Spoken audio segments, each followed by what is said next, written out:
This is a Nailsin News Bulletin.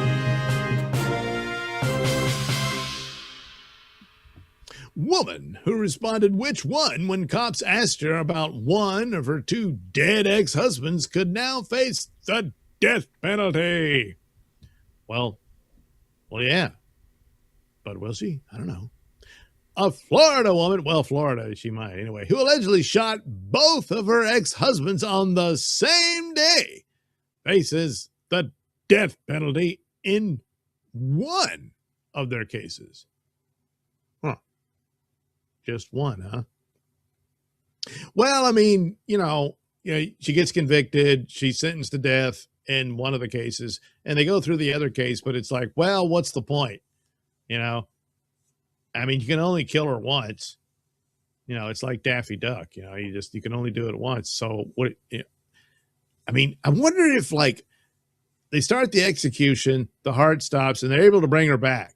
Okay, get her prepped for the next execution, and in that one they don't bring her back. Maybe they could do it like that. I don't know. Anyway, Susan Avalon, 51, faces murder charges in 2 counties after police said she fatally shot her 2 ex-husbands, 55-year-old Timothy Fletcher and 58-year-old David Scott, on December 17th, 2025. Fletcher was found dead of a gunshot wound at his home in Tampa. Then the Hillsborough County Sheriff's Office said, they said all that. Anyway, Avalon has pled not guilty in both cases. Well, Avalon was first approached by authorities from the Manatee County Sheriff's Office, who were investigating Scott's death after he was found shot in the chest at his home in Bradenton, Florida. The former couple's teenage daughter called 911, and he survived long enough to tell sheriff's deputies who responded to the scene that it was possibly my ex-wife who allegedly shot him. He was shot in the chest, but he said possibly? Was she in a disguise? Next to Scott was a spilled cup of soup from Panera Bread. Detectives recovered surveillance video from a Panera Bread restaurant nearby that allegedly captured a person matching Avalon's description, grabbing a bag of food from the shelves designated for Uber Eats and DoorDash drivers.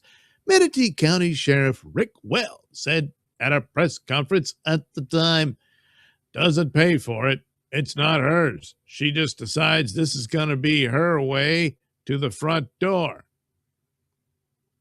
So she stole food as well.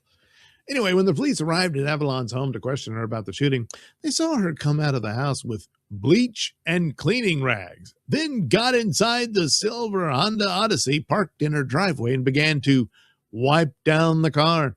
Detectives told Avalon they were there to talk about her ex-husband, and she reportedly responded, "Which one?" According to Manatee County authorities, Avalon was under the impression that they were from Hillsborough County, where Fletcher, her other ex-husband, was found dead at his home by the Tampa Police Department. The Tampa Bay Times reported that someone called 911 using Fletcher's phone, but the caller never said anything. While the line was open, the phone picked up sounds consistent with possible gunshots before the call was disconnected. A dispatcher called the number back, and a woman picked up, reportedly saying that she was exercising before saying, "Just hit the button," and hanging up again. Okay.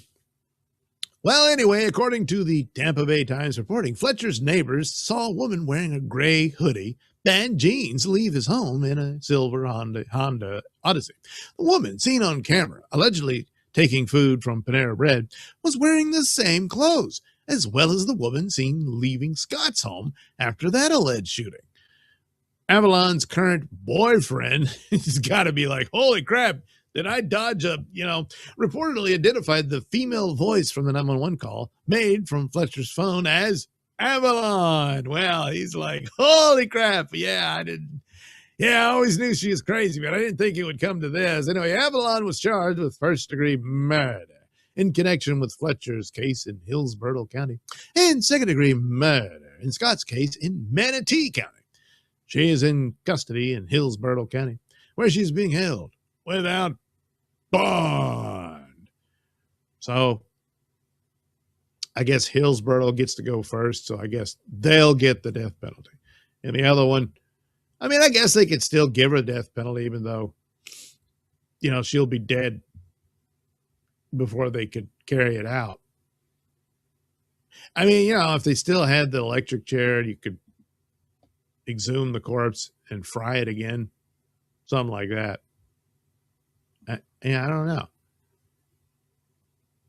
I mean, they're still going to do the trial unless she says, yeah, I did it. And like, okay. But as far as I know, Florida's pretty good about their death penalties, right? So odds are she gonna get it. Just not as horrifically as her victims did. Ma'am, we're here to talk about your ex-husband. Which one? Yeah. Do you think everything was their fault? Or was it her? Yeah, it was her. This has been a Nailsin News Bulletin.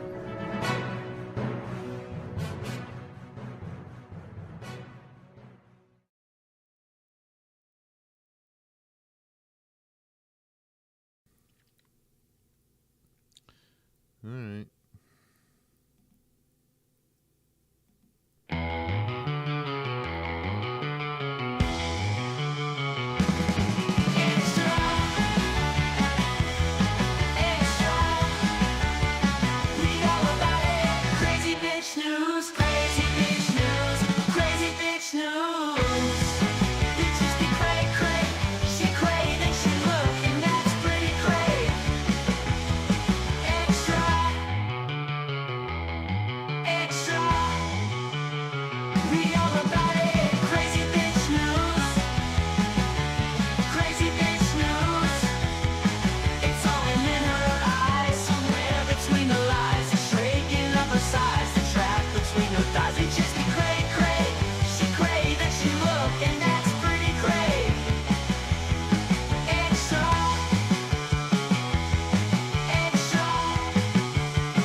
Hey, look, it's Nailsin.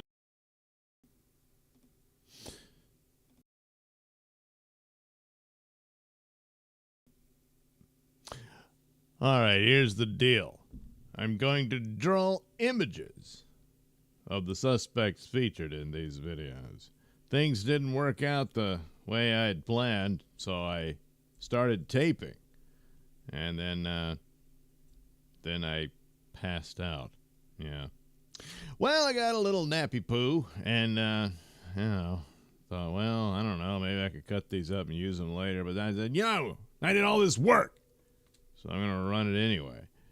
And then, I'll do these drawings while I talk here in the corner, But, boy, I tell you, there was a diverse set of stories. Yes. But there was a common theme in quite a few of them, so it had to become this Crazy Bitch News edition.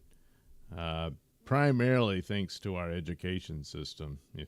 You'll figure that out as we go. But anyway, so that's the setup, and, we'll watch it together. That's right, while I draw pictures. That way I'm able to utilize all my talents. So anyway, there we go. That's the dealio. So I guess I should get started on this. I probably should have just played the little what do you call it? The opening. Yeah. Separately. Instead of just pausing it like this, But I'm probably going to want to weigh in as it goes and say, you know what? Now that I think about it, that one was even more stupid than I thought at the time, or something like that, you know. Anyway, past HBZU or HB2IU. We'll call it past. Murder. Yes, there are some murders. They're definitely pretty good. Huh. About the old DP. Oh, my God. Douglas, how long you been alive? 55 years. Oh, you mean how long I've been alive for this stream? Not long. No, I guess maybe a little over 10 minutes. But, you know, I these days I figure I better have an intro video ready to go, because if I just turn it on and then come in, it's just not going to go well. It's not going to go well anyway. There's always some mistake, some mess up. In fact, I'm already forgetting. So now let me check very quickly that the audio actually works. This is a constant problem no matter what I do. There, yep, it's working. So, yeah, that's out of there. Thank God that happened. So you love this segment, the Nailsin News? Well, you're going to get a lot of that. Happy to be here. Well, that's good. It's good to be happy where you are. If you're not happy where you are, well, there's only one thing you can do. You leave. But if you're like stuck in jail or something, or someone's holding you hostage, then you can't. And I guess you just got to make do with whatever the deal is, you know. Let these things happen. Anyway, let me start the video, and I'll draw this first suspect. Yeah. Oh, wait, I think I did a little intro before I even, yeah. I forget. I already forgot what I did. This was some hours ago. So it's all going to be new to me, you know? I hope it's nothing that's going to get the channel nuked. No. Uh-oh. Yeah, I was just going to do the regular stuff, but good Lord, so many crazy women. So I thought, well, dust off the old Crazy Bitch News theme song and whatnot and put this one together. So quite a few educators in trouble, yeah. And then just, I don't know, murderers and whatnot.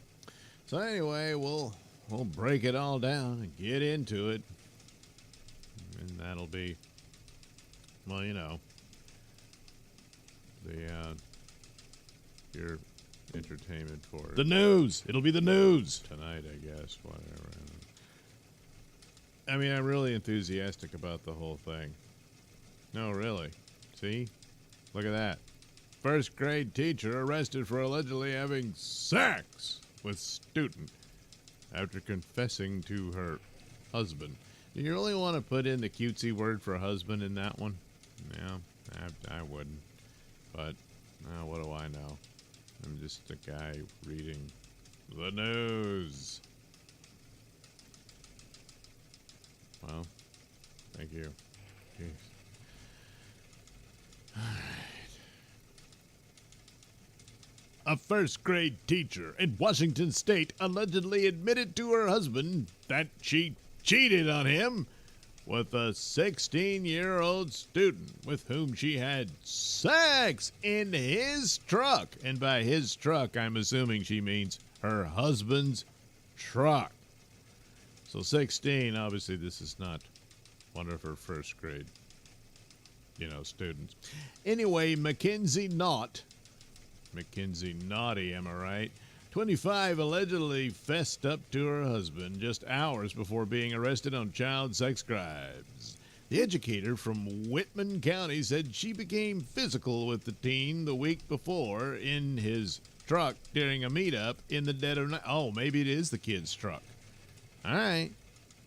Well, at least there's that, I mean, you're portraying her husband. Did you have to do it in his truck? So maybe it was the kid's truck. And a teacher with tats. Well, she's already fitting in with the crowd she's going to be with now. Anyway, Naughty, who was friends with the boy's family, oh, good Lord, was being flirty in Snapchat messages she allegedly sent to him on May 3rd while her husband was asleep. So, was she Snapchatting him in bed while her husband's snoring right next to her? Is that how that? Holy crap. The teen was reportedly hesitant. See, the one having some idea of maybe we shouldn't do this. Yeah, but the adult, no, it's fine. Hesitant to meet up with the 25-year-old, but eventually relented. He then picked up the St. John Elementary School teacher near her home around 2:15. Not allegedly asked the boy, who studies at the nearby St. John Endicott High School, to drive to a little spot where she suddenly kissed him. The two then allegedly had sex, and she told the boy not to tell anyone amid fears she would be busted. Oh, you think so? Knott's husband of 4 years told police that the boy also admitted to having sex.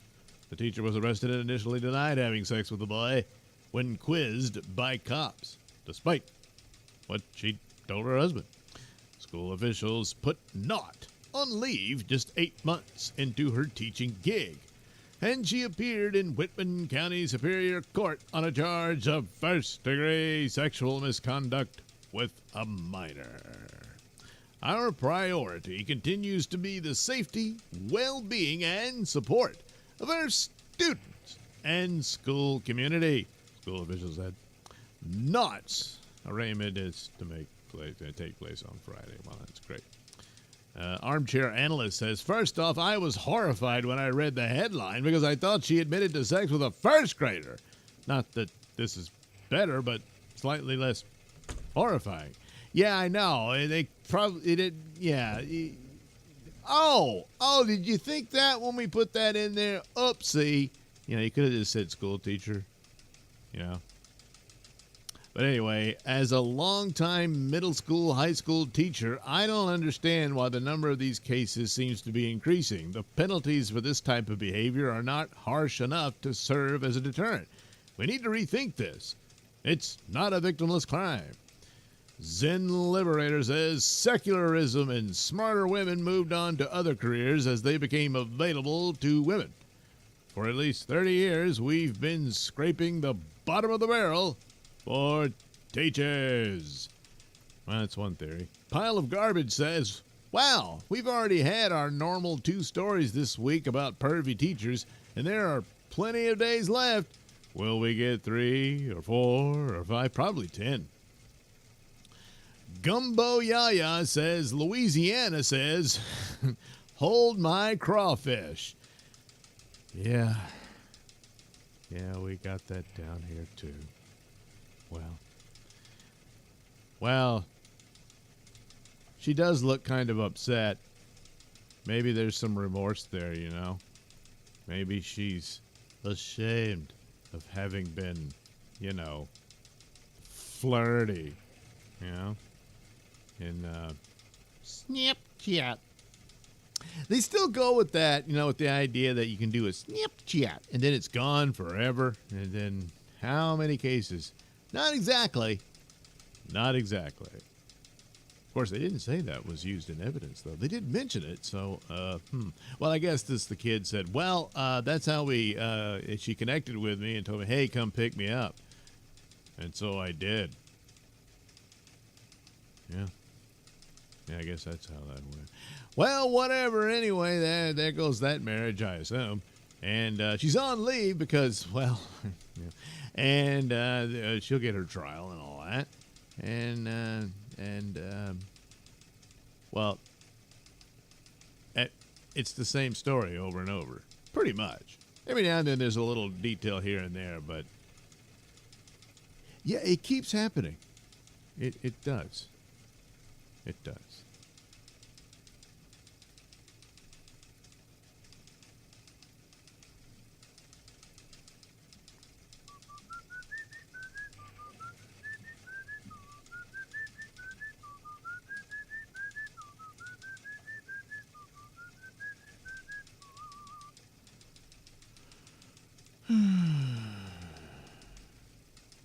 So what have we here?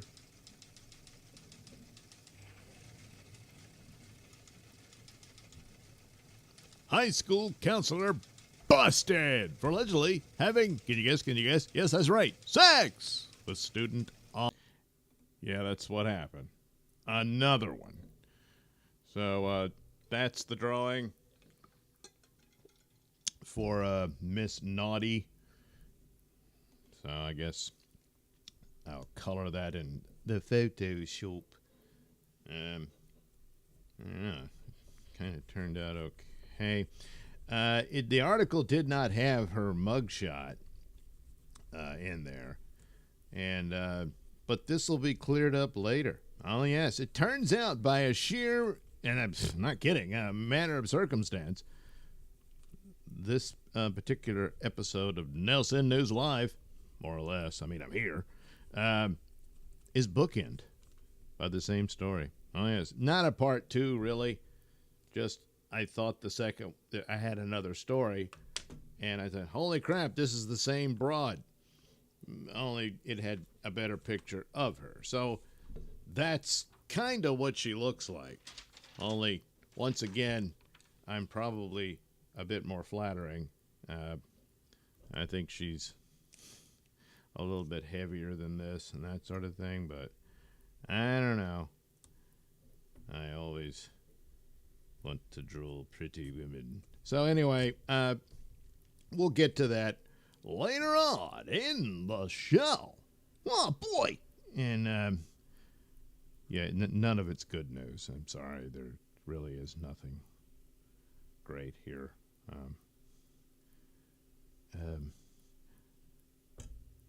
I don't know if there ever is, you know. But anyway, that's one down, several to go. So as you can already see in the article, which is another one of these things, it's not just the teachers and coaches. I mean, pretty soon there's like the janitors, you know. I mean, that's probably already happened. And we're going to see one of those where the janitor was, you know.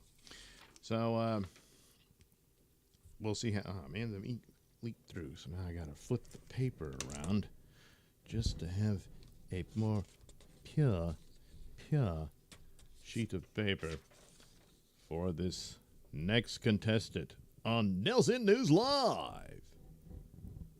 I think. One of them might not even have an image of the perpetrator. I'm trying to remember. And, well, it's not happening. I can't remember. Nodex says, hit the like button. That's a good idea. While you're here, you might as well. I mean, it's right there. All you got to do is hit it. If you don't like the terminology of hitting it, then just push it. Well, even that sounds, or touch it. Well, that kind of, just do it. Pat says, it never happened to anyone I knew in school that you know of. Yeah, come on. I mean, that's another thing. Every one of these stories, don't tell anyone. That's the first thing the guy's going to do. I mean, I look, not everybody's exactly the same, but high school teenage boys is, man, I just nailed Miss Knott. No, you didn't. No, look, we took pictures. Holy, and you know, of course, these days, that's AI. Yeah. But back then, it would just be holy crap. Of course, we didn't have phones with cameras and all that. Yeah. I guess it would have to be Polaroids. Look at my Polaroids. But she'd know about that. He said, well, you keep that to yourself. Oh, yeah, this is between us. It's special to commemorate our moment together. That kind of thing, you know? And then, aww. And then later on, you know, all the buddies are trading it around. Now the guys are looking at me funny. I've seen your butt. So anyway, that kind of thing. So anyway, Pat says, having sex. Yes. Pat says, she should have had her bangs done before jail. Well, he also says, missed balloon knot. Yeah, That's probably what the kids called her after that. And so, well, just that alone is reason enough. Miss Balloon Nut, Miss Nut, we are going to have to part company. We can't have you distracting the students with your behavior,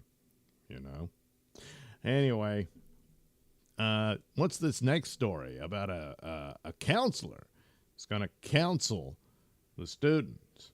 All right, well, let's see how that went. On campus. Wow. Did it right there on the school grounds. A high school counselor has been arrested for allegedly having sex with a student on campus.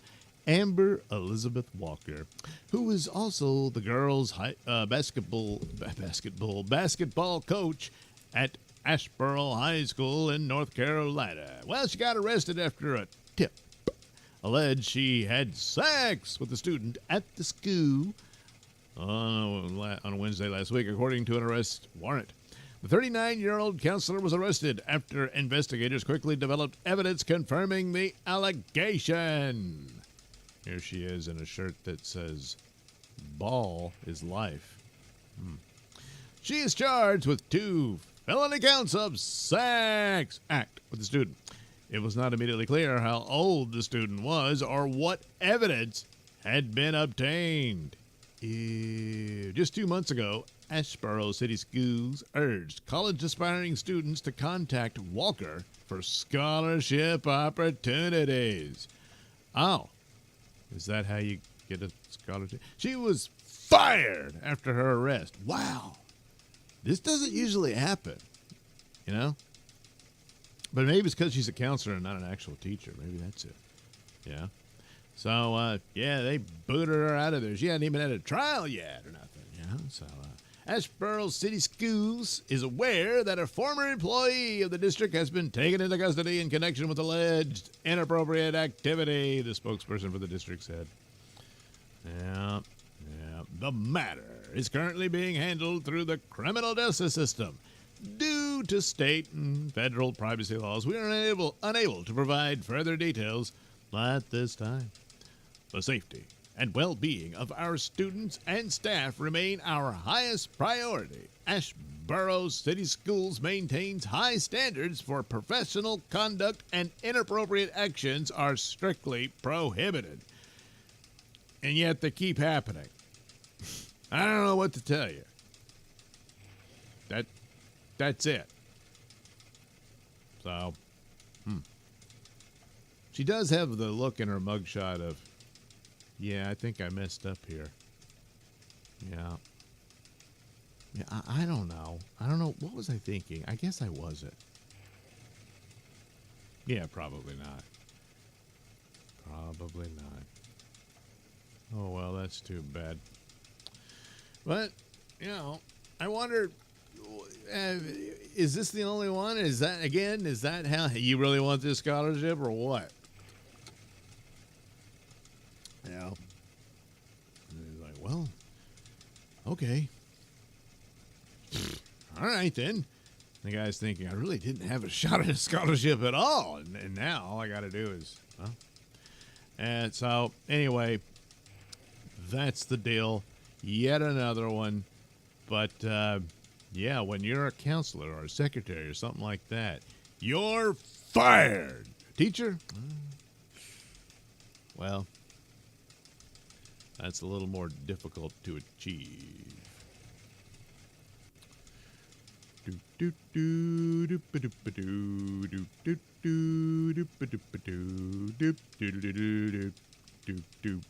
But, I know there's reasons to get cynical and think, oh my God, every time you hear this, doesn't it sound like an increase?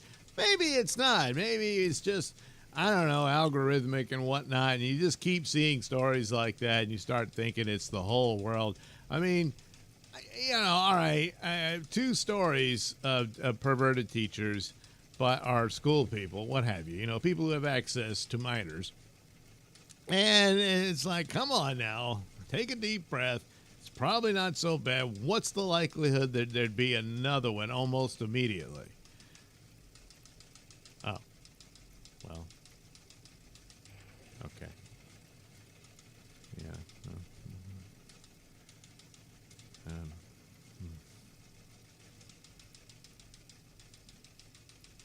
Georgia teacher, 25 years old, accused of sexually assaulting high school student in classroom closet. Well, a science teacher? Oh, was it like science project? I don't know. High school was arrested for allegedly sexually assaulting one of her students, including a purported hookup inside a closet on school property. Maris Nichols, a 25-year-old biology teacher, of course, at Alexander High School in Douglasville, was cuffed for allegedly sexually assaulting a student under her supervision. Well, investigators claim Nichols had sexual intercourse with the same student on at least 2 separate occasions in just 2 weeks. So it's the same student, so it's like, might be a serious relationship or something, you know. Well. The first alleged assault took place in a closet between classrooms. Wow, 2 different classrooms. Oh, it's in between the 2 classrooms. Well, good Lord, that might mean there's 2 different doors. So, quick, lock the door behind you. Okay. And then they go at it, and then the other door opens up from the other classroom. Like, whoa! I wonder if that's how they got caught, you know? I don't know. That would be, I mean, it's a terrible story, of course, but it would be kind of, you know, silly, wouldn't it? Well, anyway, between the classrooms at high school on April 23rd of 2026, then Nichols allegedly assaulted the same student inside a Hummer, of course, parked in a residential driveway in Douglasville. You did that in Douglasville. It's not immediately clear to whom the car belonged or whose house it was. Good Lord. Just, hey, how about that car? It's unlocked. All right, let's do it. Can you imagine you find out somebody did that? And oh, good Lord. I mean, at least they didn't steal it or anything, but they did that in it. Yeah. Well, Nichols' profile has since been wiped from the high school's website. Upon learning of the alleged misconduct, the district immediately launched an investigation. Student safety is the district's highest priority. The alleged behavior is unacceptable and violates the professional standards of all employees are required to uphold, the Douglas County School System said in a letter to parents.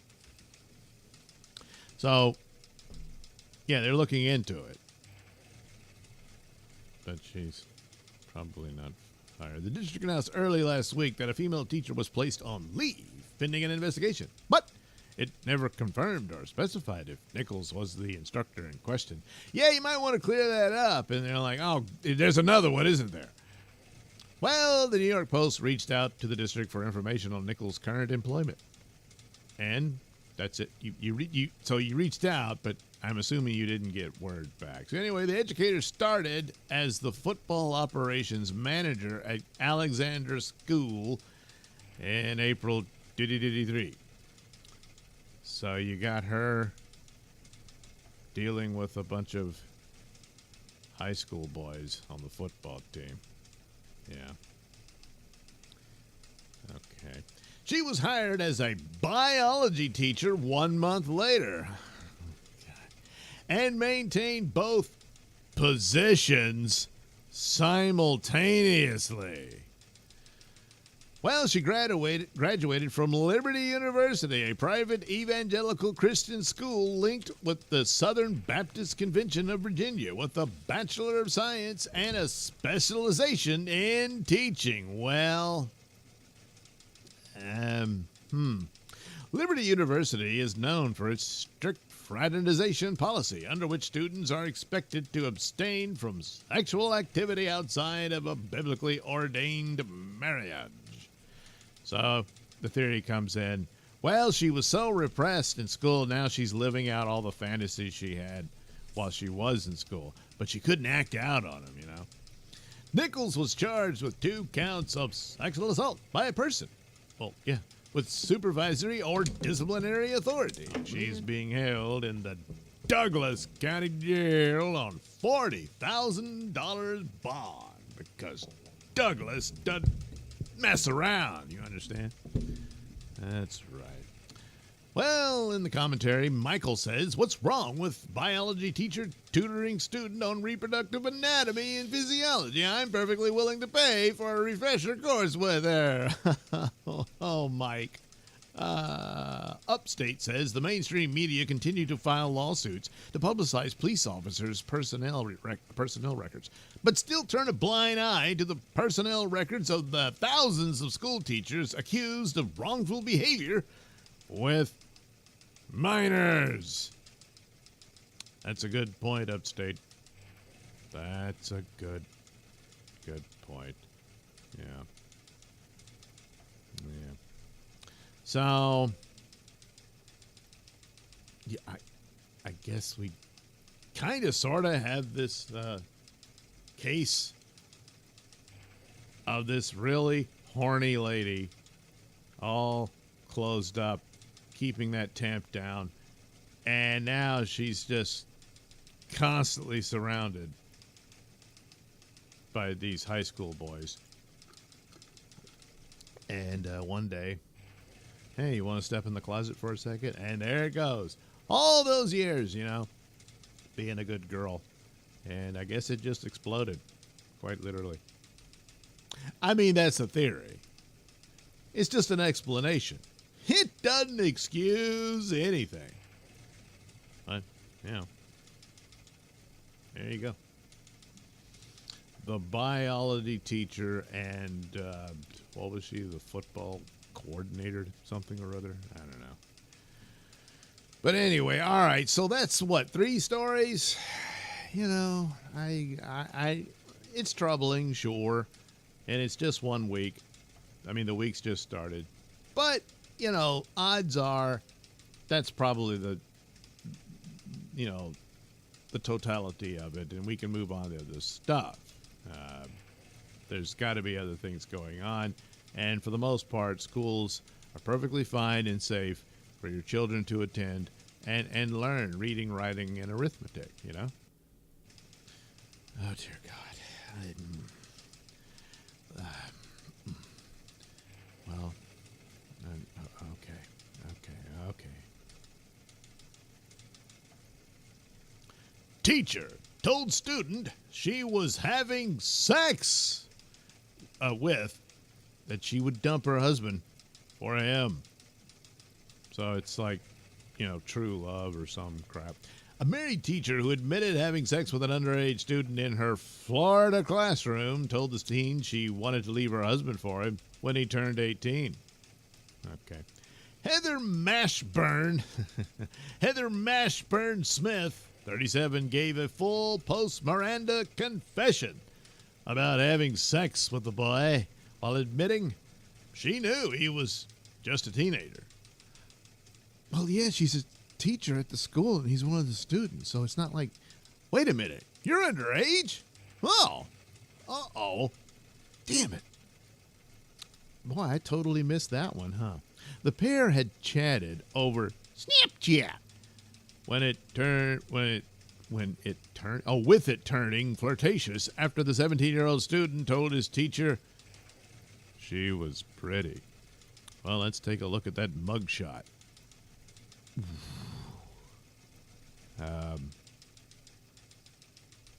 Oh man, and that booger ring doesn't help.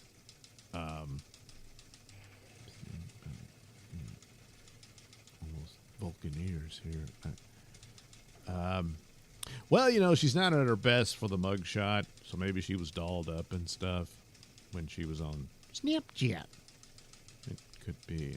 Anyway, the teen started making extra trips to Mashburn Smith's classroom in Port Charlotte High School, where they eventually kissed and had sex at least twice.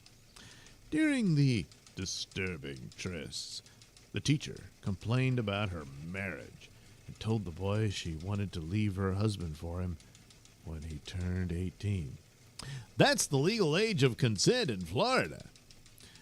That concerned the boy. He's like, oh, crap. I was just looking for a little action here and there.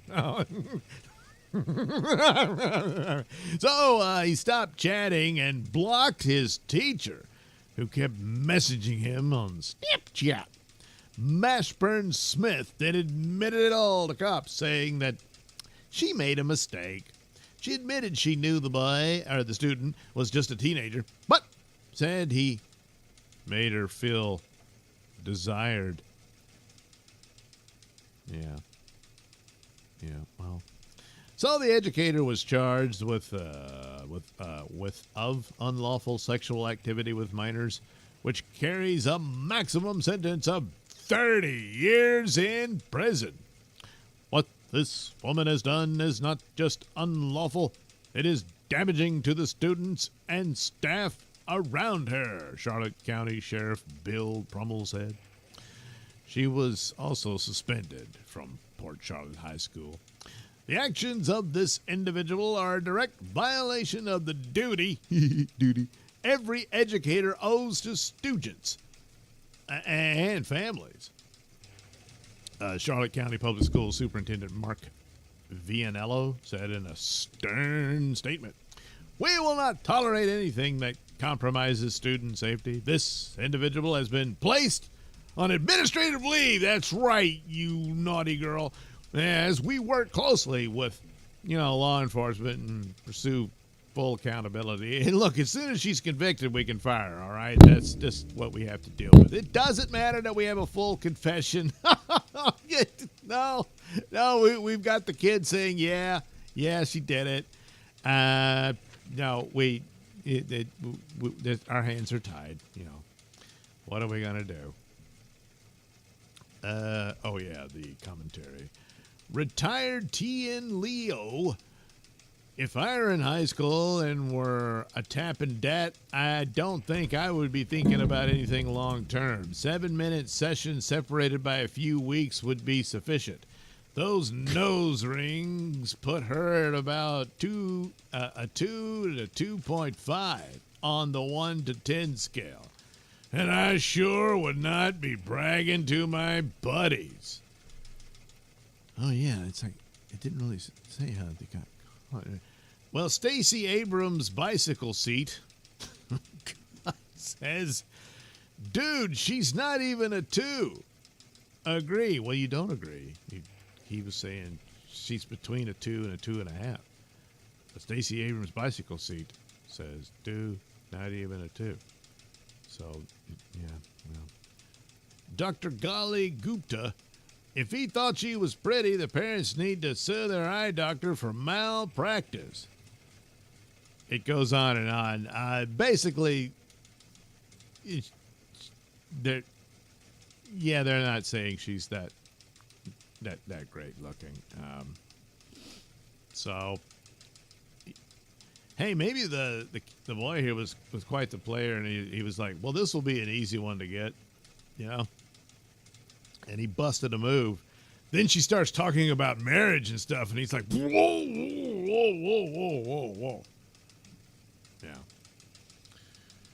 So, there you go, huh? How about that? Jeez Louise.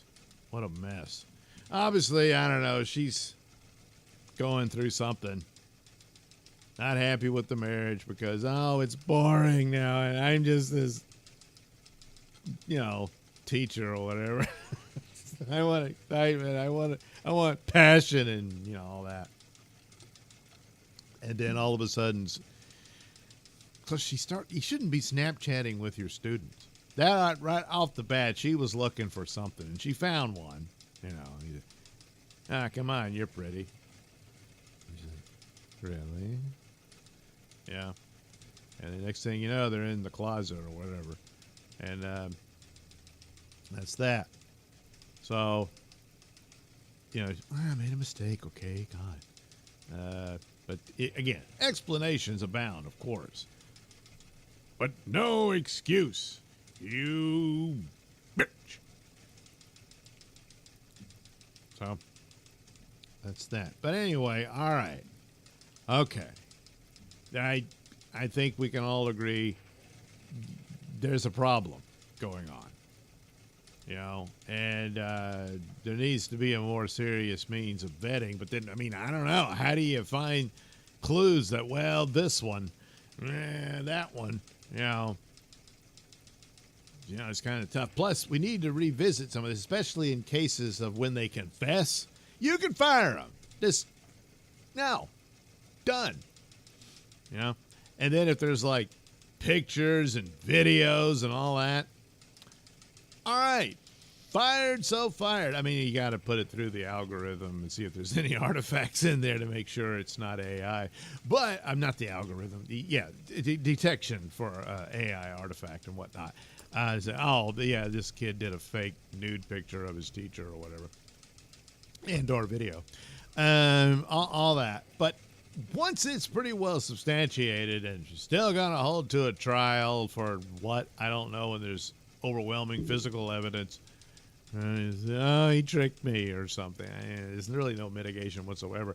But nevertheless, you do have this evidence, so the school should be allowed to. Okay, you're fired. Now, taxpayers aren't paying you anymore. But that's not the case at the moment. But anyway, I mean, are we at the point of peak insanity over this thing? The jury could be out on that one. It's just we shouldn't judge a whole profession by this sort of thing just because we now, 4 stories, So, there's got to be a light at the end of the tunnel.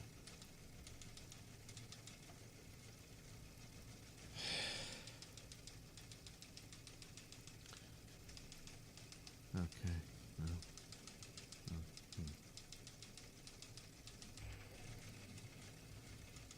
Prep school teacher filmed sex with student she was tutoring. Tutoring for what? A young Michigan prep school teacher has admitted having sex with a student she was tutoring at his home. Good Lord.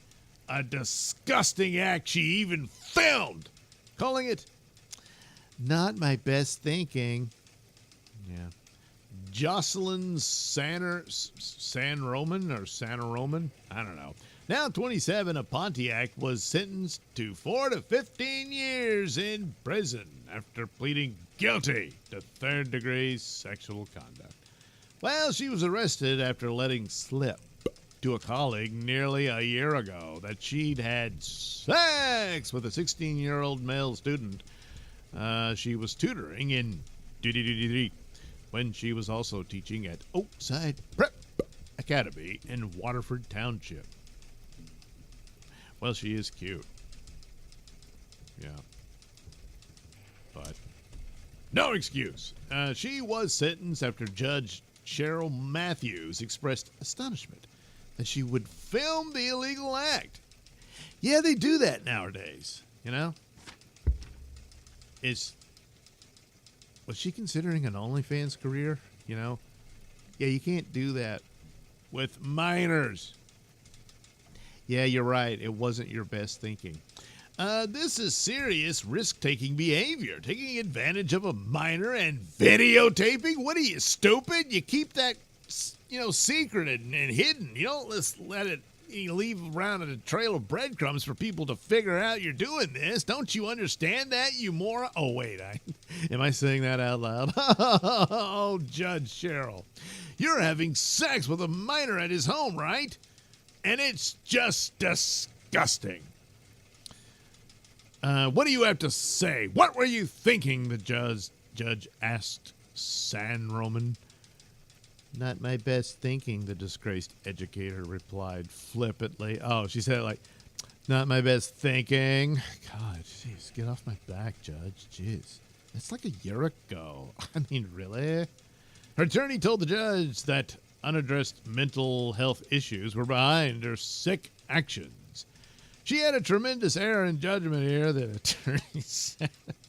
She's working forward and trying to do her best to become a better person. The victim's mother slams Sanroman for the damage she did to her son. I have watched my son change. He has become withdrawn and avoids people because of the fear and attention the situation has created. The mom wrote a statement read out by the prosecutor. I had pulled him out of school to place him into online schooling. Yeah, but you're not even safe there, you know. Anyway, the statement continued. His normal life, his education, his routine, and his sense of security was taken. San Roman will be placed on the Michigan Sex Offender Registry for life when released. Wait a minute. What did she get? How many years does she got to do? She was sentenced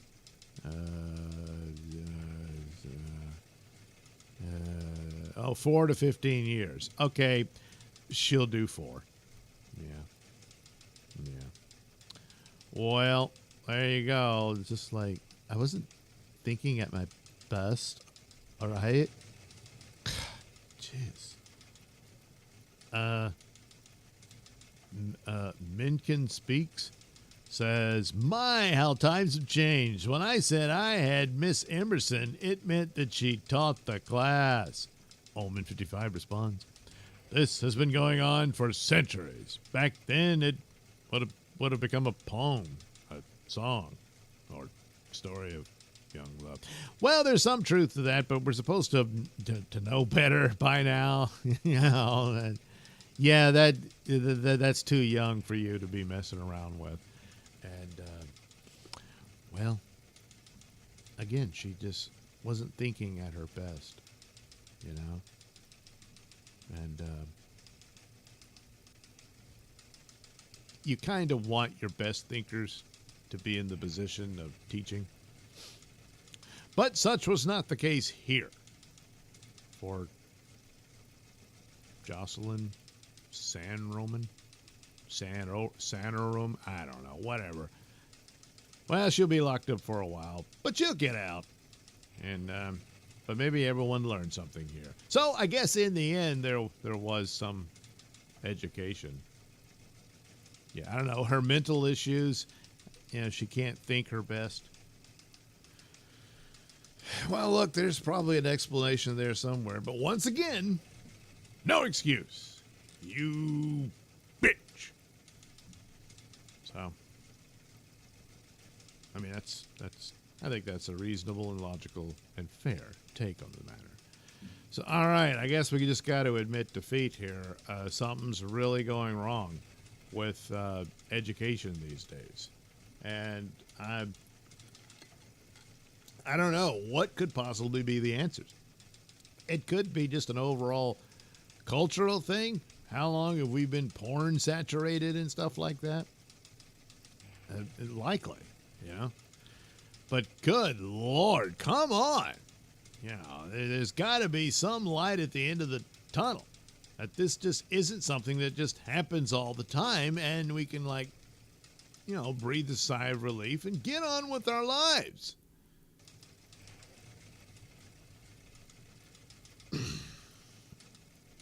Well,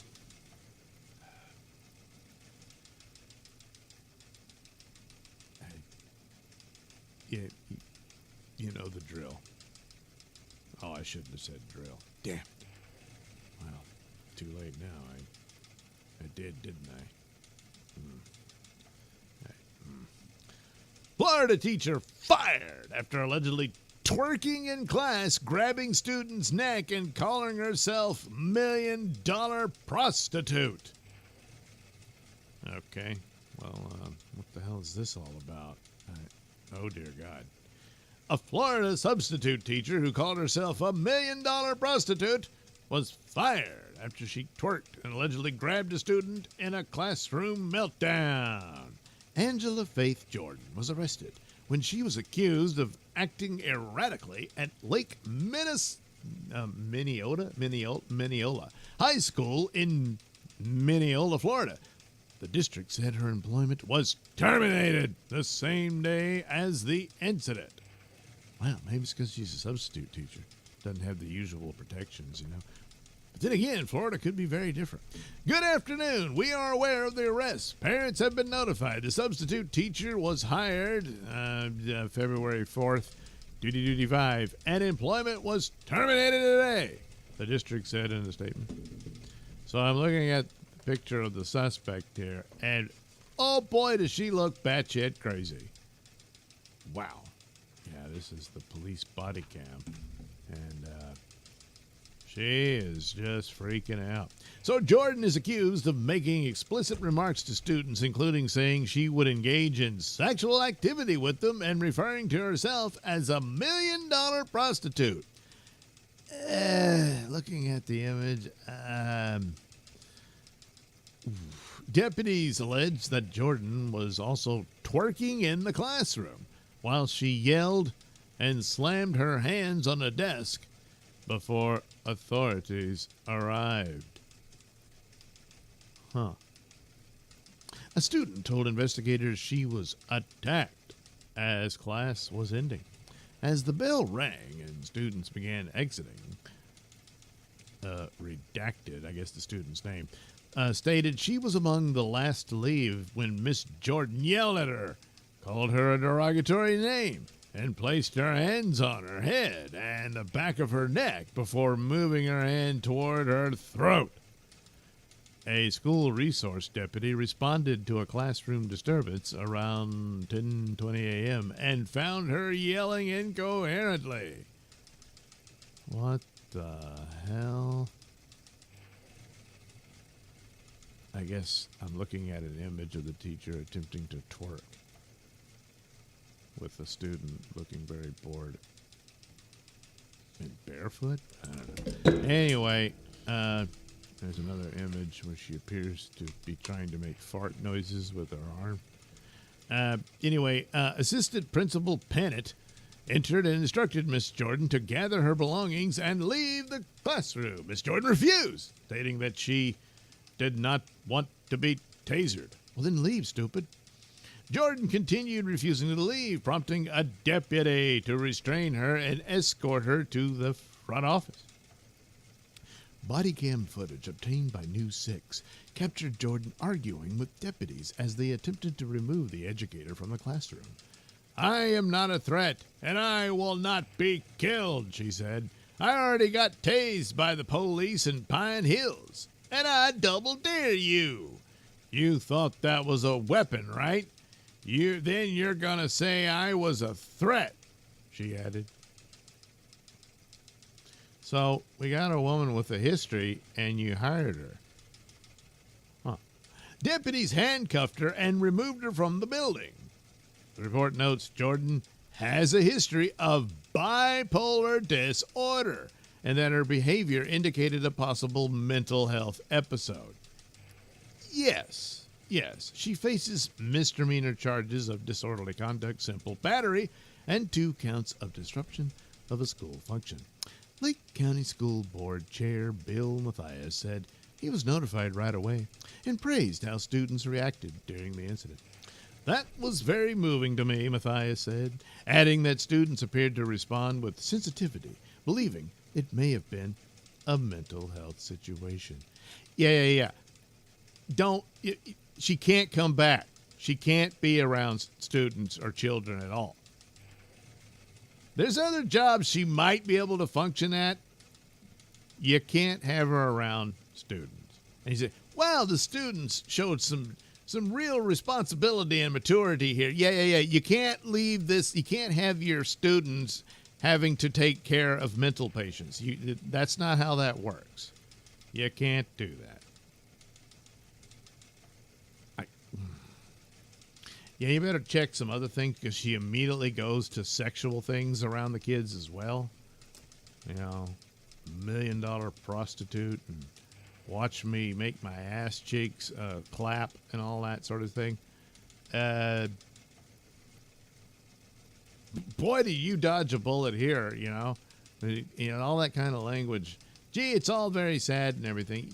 Yes, but just to be clear, she can't teach school anymore, right?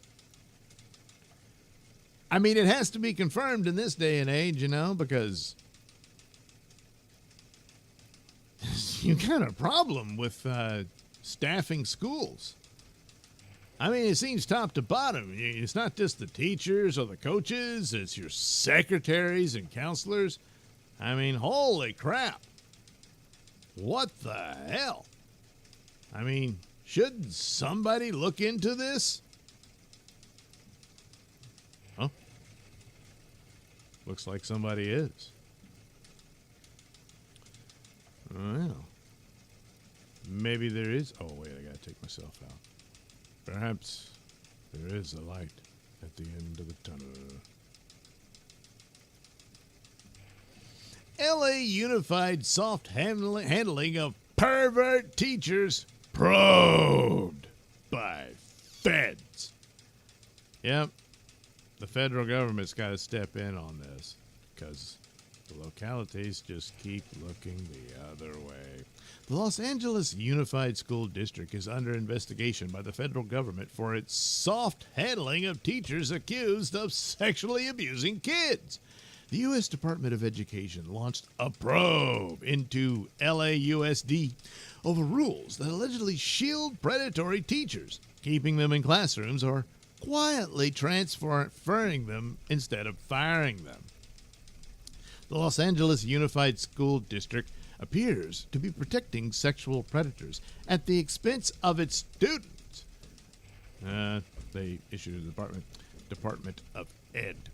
The department's Office for Civil Rights is looking into LSUSD policies that appear to automatically reassign teachers accused of sexual misconduct with students, including engaging in exploitive romantic relationships, to another school.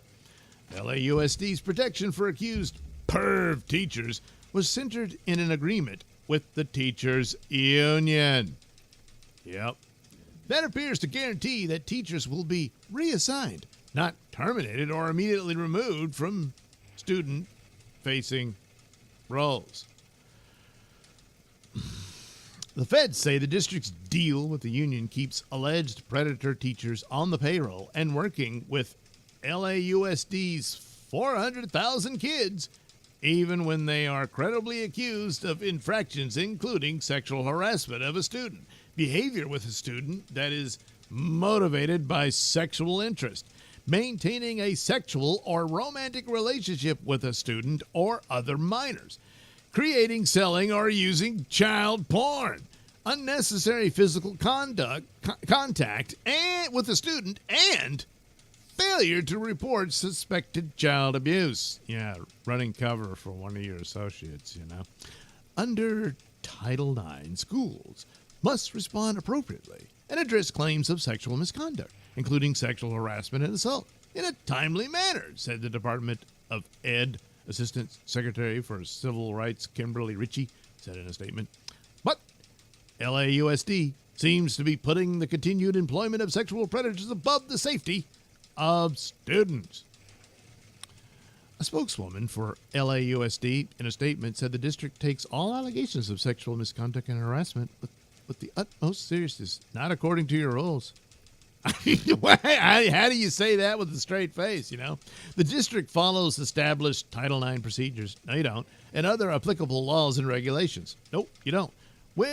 Which are designed to ensure a fair, thorough, and impartial process for all parties. No, you're not doing that. Representatives for the city's teachers' unions did not respond for requests of comment. Yeah, well, at least they were smart enough. We got no argument here. We're trash. The new federal probe is just the latest headache. Oh, they're getting a headache for the nation's second largest school district, which this year had to bench its superintendent Alberto Carvalho after the FBI raided Carvalho's home and office over a deal he did for the district with a corrupt AI firm. So nothing involving, you know. Another LAUSD official was indicted this year over an alleged $22 million kickback scheme with a Texas tech company. And the federal government has an active investigation into the district's 2019 policy that directed teachers and staff to not disclose a student's gender identity as much as possible. Yeah, that a way you could groom them for that too. LAUSD's controversial Black Student Achievement Program, which provides race-based programming for black students that is not open to students of other races, is also facing an investigation by the Department of Ed's Office for Civil Rights.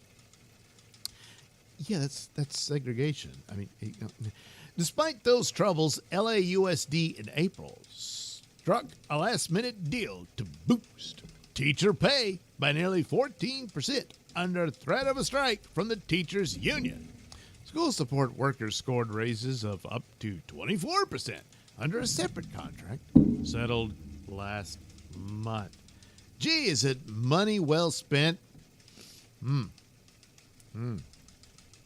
So, these rules, holy crap. Holy crap. Yeah. I mean, sure, it's California. Hey, they're crazy over there. Yeah, but good God. Everyone just goes along with this. And, of course, the cesspool of corruption. They're getting kickbacks and all kinds of shady deals here and there. Who would have thought they would even cross this line? Well, you should have thought it some time ago. So, I mean, with rules like that in place, all these teachers... I could take a chance with this kid. Yeah, they can. And pay raises and everything. But it does explain a lot, doesn't it? In a lot of ways. Not entirely, of course, but oh boy, does it explain a lot. Surely, and what really needs to happen is, the normal teachers need to come forward, and you need to turn on your fellow associates that are just smearing excrement all over the reputation of your profession. So you got to look within your ranks, that there's, the ones that aren't chasing after kids and trying to get into their pants, And you guys have got to unite to get rid of all this trash at the very least, And you're going to have to question your own union rules and whatnot and that sort of thing. So the hopes is, are there other teachers you can band together with, at least aren't doing this sort of thing to kids?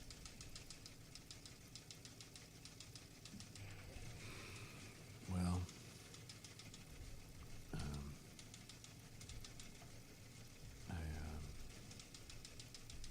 Well, come on, not all hope is lost, right?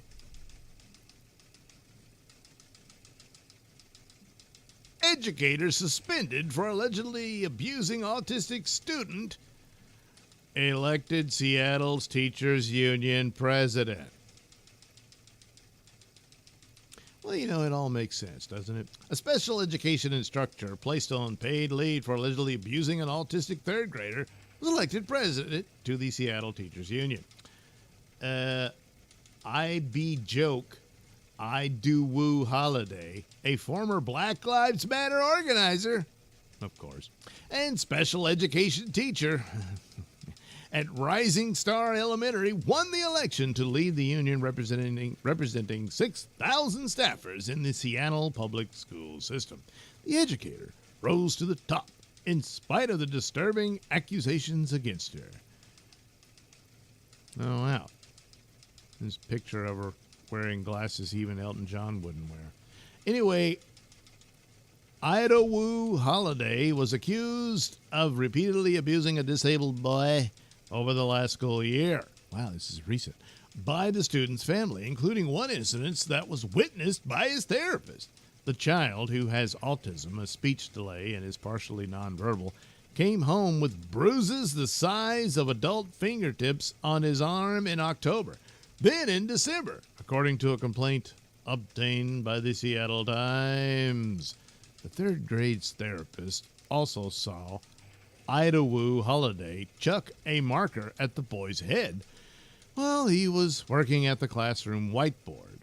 The boy's parents presented their son with visual aids, which he used to identify Idaho Holiday as the perpetrator.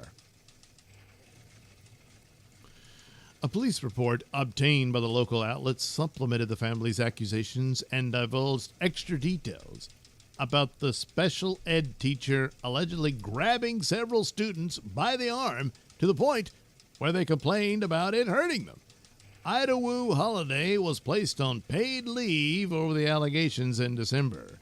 Bev Redmond, the Seattle Education Association's chief of staff and public affairs, confirmed to the local outlet. The district also reported the allegations to the Seattle Police Department. The board certified the allegedly abusive teacher's election win on Friday night.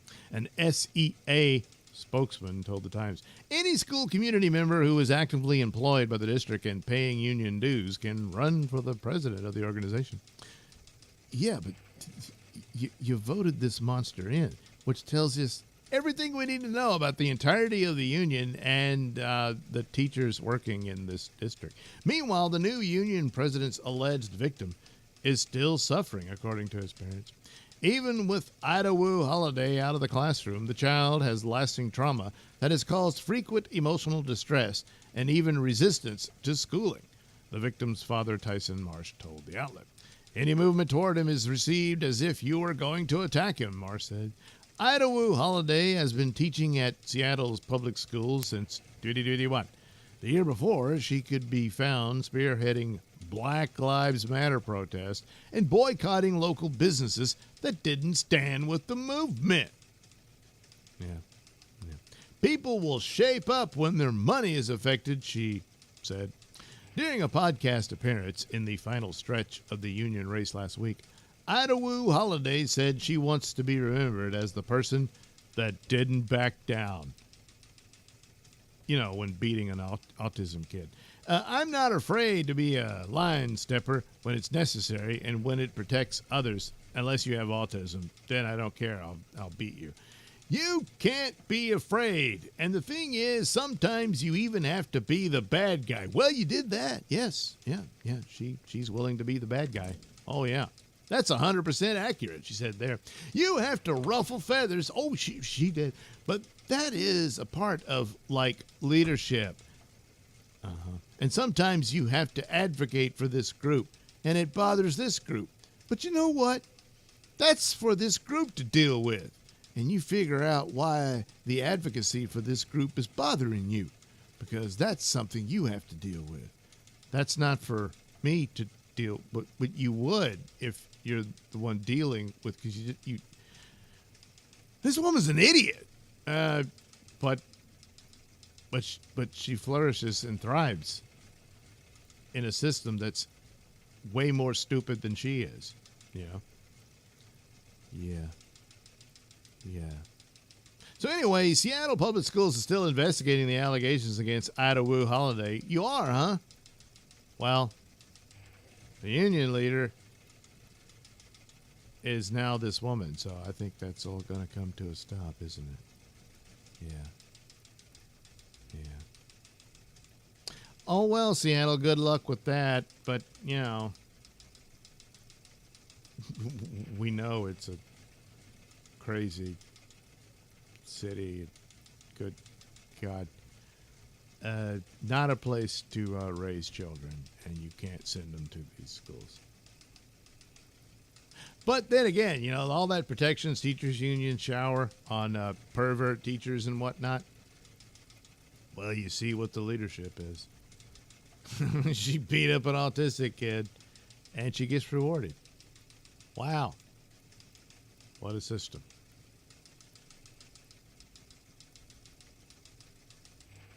Okay. Surely, there is no more. I think we can all agree that not all schools are disasters for kids, you know? And I mean, sure, we got to deal with perverts and nuts, but hopefully, you know, there's not so many nuts there that can, be just as dangerous as the perverts. Hopefully there's...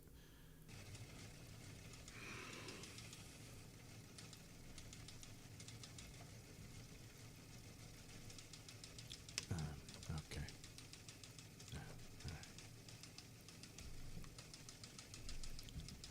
Teaching aide allegedly exposed 7-year-old girl in front of students and compared her to a porn star. A perverted Texas teaching aide allegedly admitted to exposing a 7-year-old girl's chest in front of young students and comparing the child to a porn star.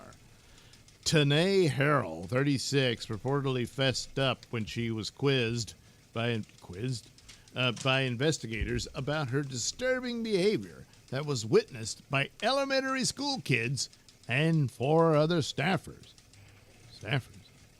I mean, did it occur to you to rush in there and stop her from doing that? I mean, she opened up a girl's shirt. I mean, she allegedly made crass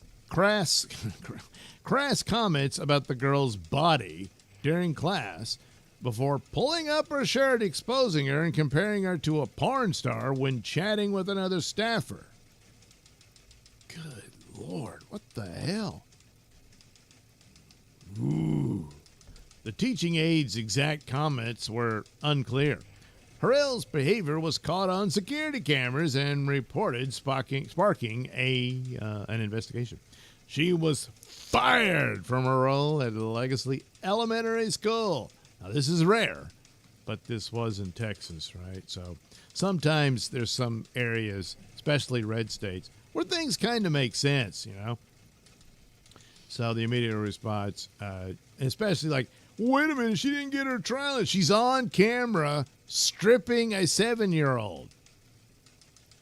So, at the very least, gone. Get her out of there. The now fired aide. Oh, that's right. She's an aide. She's not a full-blown teacher. So that might have made it easier because even in Texas, the union probably has, some amount of power there. Anyway, the now fired aide has since been booked into the Lubbock County Detention Center on a charge of voyeurism involving a child under 18 on school premises and faces a 2-year prison sentence. Meanwhile, Friendship Independent School District officials said reported behavior such as this is unacceptable and deeply concerning and goes against everything Friendship ISD stands for. Creating a safe learning environment for all students is our top priority, and we take these investigations very seriously. Yeah, look, when something like this begins and you've got other staffers in the room, you need to train them to put a stop to that. She shouldn't be able to grab a girl's shirt and pull it off like that. Holy crap. And then she's just making all these lewd comments about her. What the hell? And she's talking to them. Like, check this kid out. Look at her. Looks like a porn star to me. I just, oh my God, I'm going to tell. No, stop her. The school has offered counseling to children, parents, and staffers. Well, how vetted are the counselors? Oh, and the staffers need counseling? No, they need guidance on, look, you can physically prevent her from touching this child. Yeah?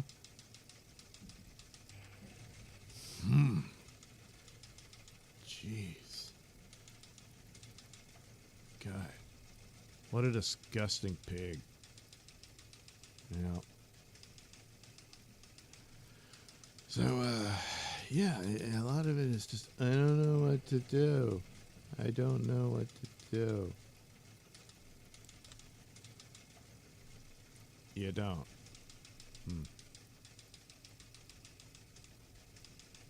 Well, they're all getting counseling, so, gee, I guess you can hope for the best there.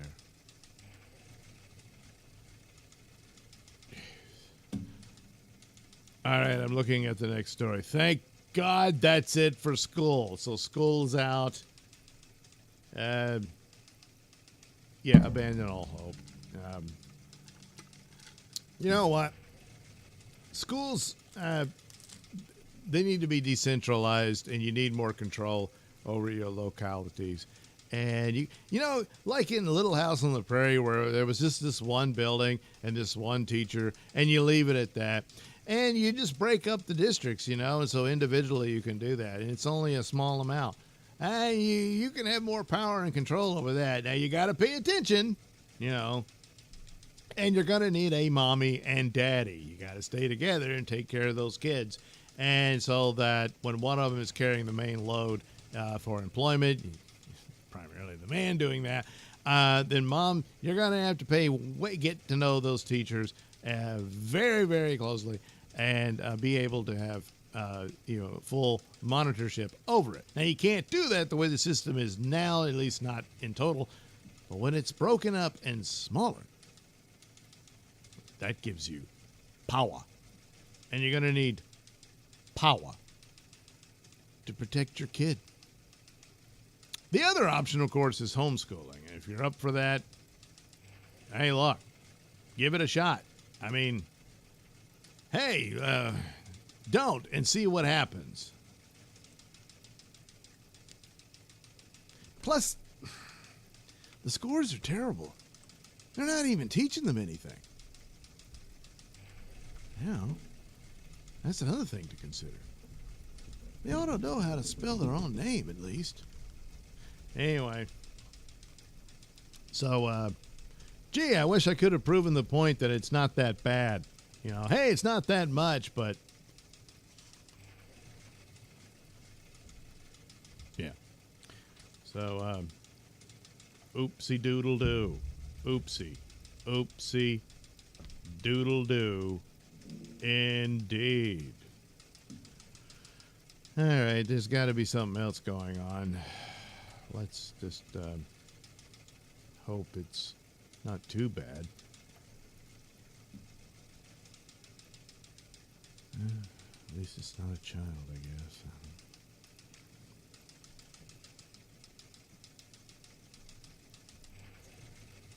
Woman shot and killed husband who was sitting alone watching TV because she was annoyed with him for bothering her. He's just sitting by himself watching TV. An Alabama woman is behind bars for shooting and killing her husband while he was sitting alone watching television.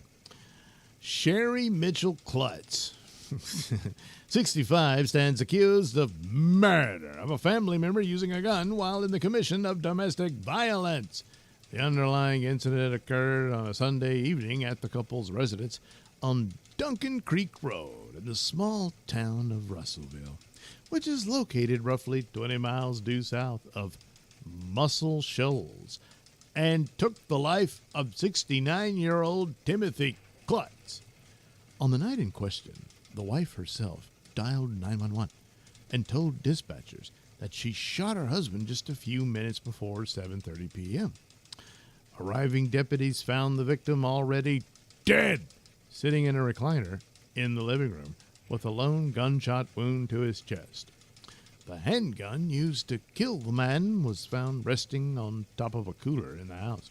According to the sheriff's office, when questioned, Mitchell Klutz readily admitted to firing the fatal shot. But in an otherwise and strikingly straightforward case, the defendant allegedly offered investigators two different versions of the violent story that ended the same way. First, the woman claimed she felt threatened throughout the day, but she perceived her husband's actions as threatening to her while he checked on her because she was recuperating from a recent heart surgery. Her demeanor seemed obviously upset from what little interaction I had with her at the scene, but you never know what's going through somebody's mind, Franklin County Sheriff Shannon Oliver said. The defendant had undergone open heart surgery some 2 weeks ago. She said the victim kept coming into her room and bothering her, so she got her gun in case he came back. But, as it turned out, Timothy Klutz went to watch TV instead. So when the man failed to bother her again, the woman sought him out, found him in the living room chair and fired a single round. Law enforcement remarked upon the seemingly open and shut nature of the case. There's a number of cases where someone does something like this, Oliver continued. You're actually having to track them down and find them and build evidence based on the scene. And in this situation, she was pretty open, which, leads us to a bunch of questions. What might have been going on with her? So far, however, those questions have not turned up interesting answers, at least in terms of potential discord in the couple's history. We're going through those at the time, but as of right now, we've gotten the call log and went back 6 years, Oliver explained. At this point, that we can find, there's no domestic-related calls there. So Mitchell Klutz is being detained in the Franklin County jail with no bond.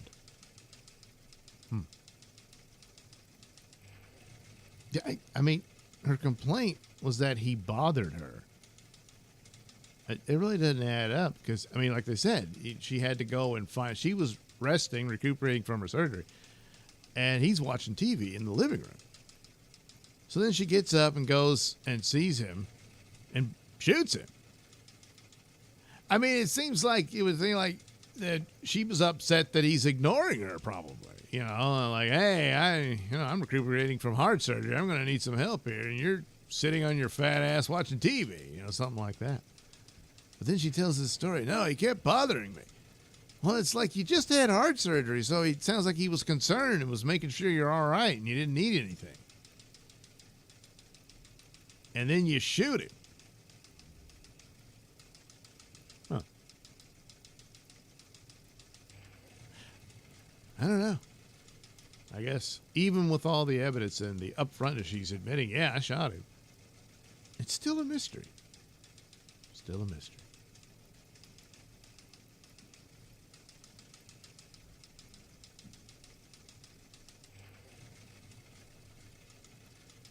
Oh, crap. There's still one that kind of revolves kids, but not entirely. Not involves, but yeah. At least it's not as bad as the earlier ones, I guess. I don't know.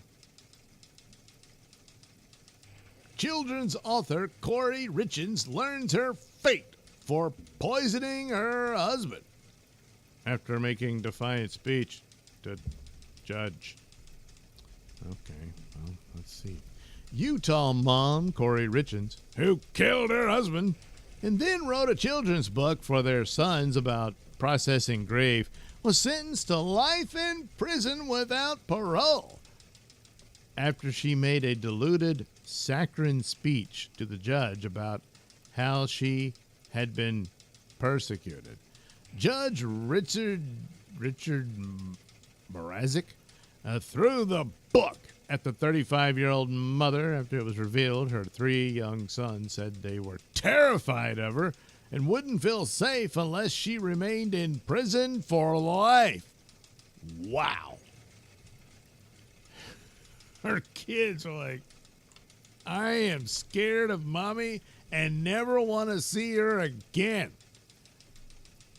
A bond between a child and their mother is just something seemingly unbreakable.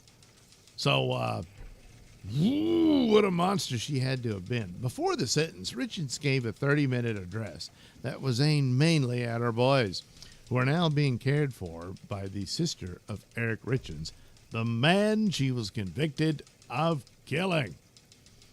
Earlier in the hearing, Richards repeatedly made faces when Richards' family members spoke about the impact his murder had on their lives.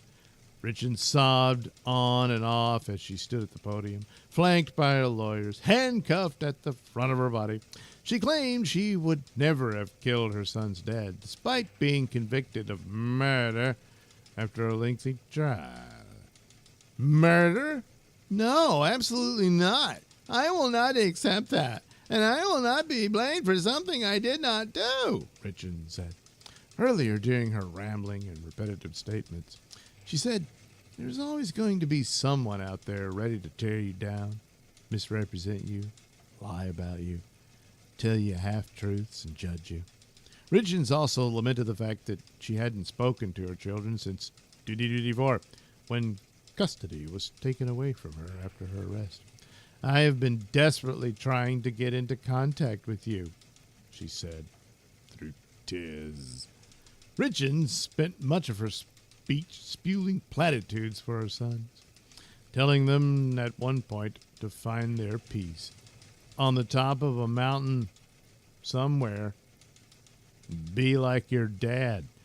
Boy, that sounds like a threat, doesn't it? You know?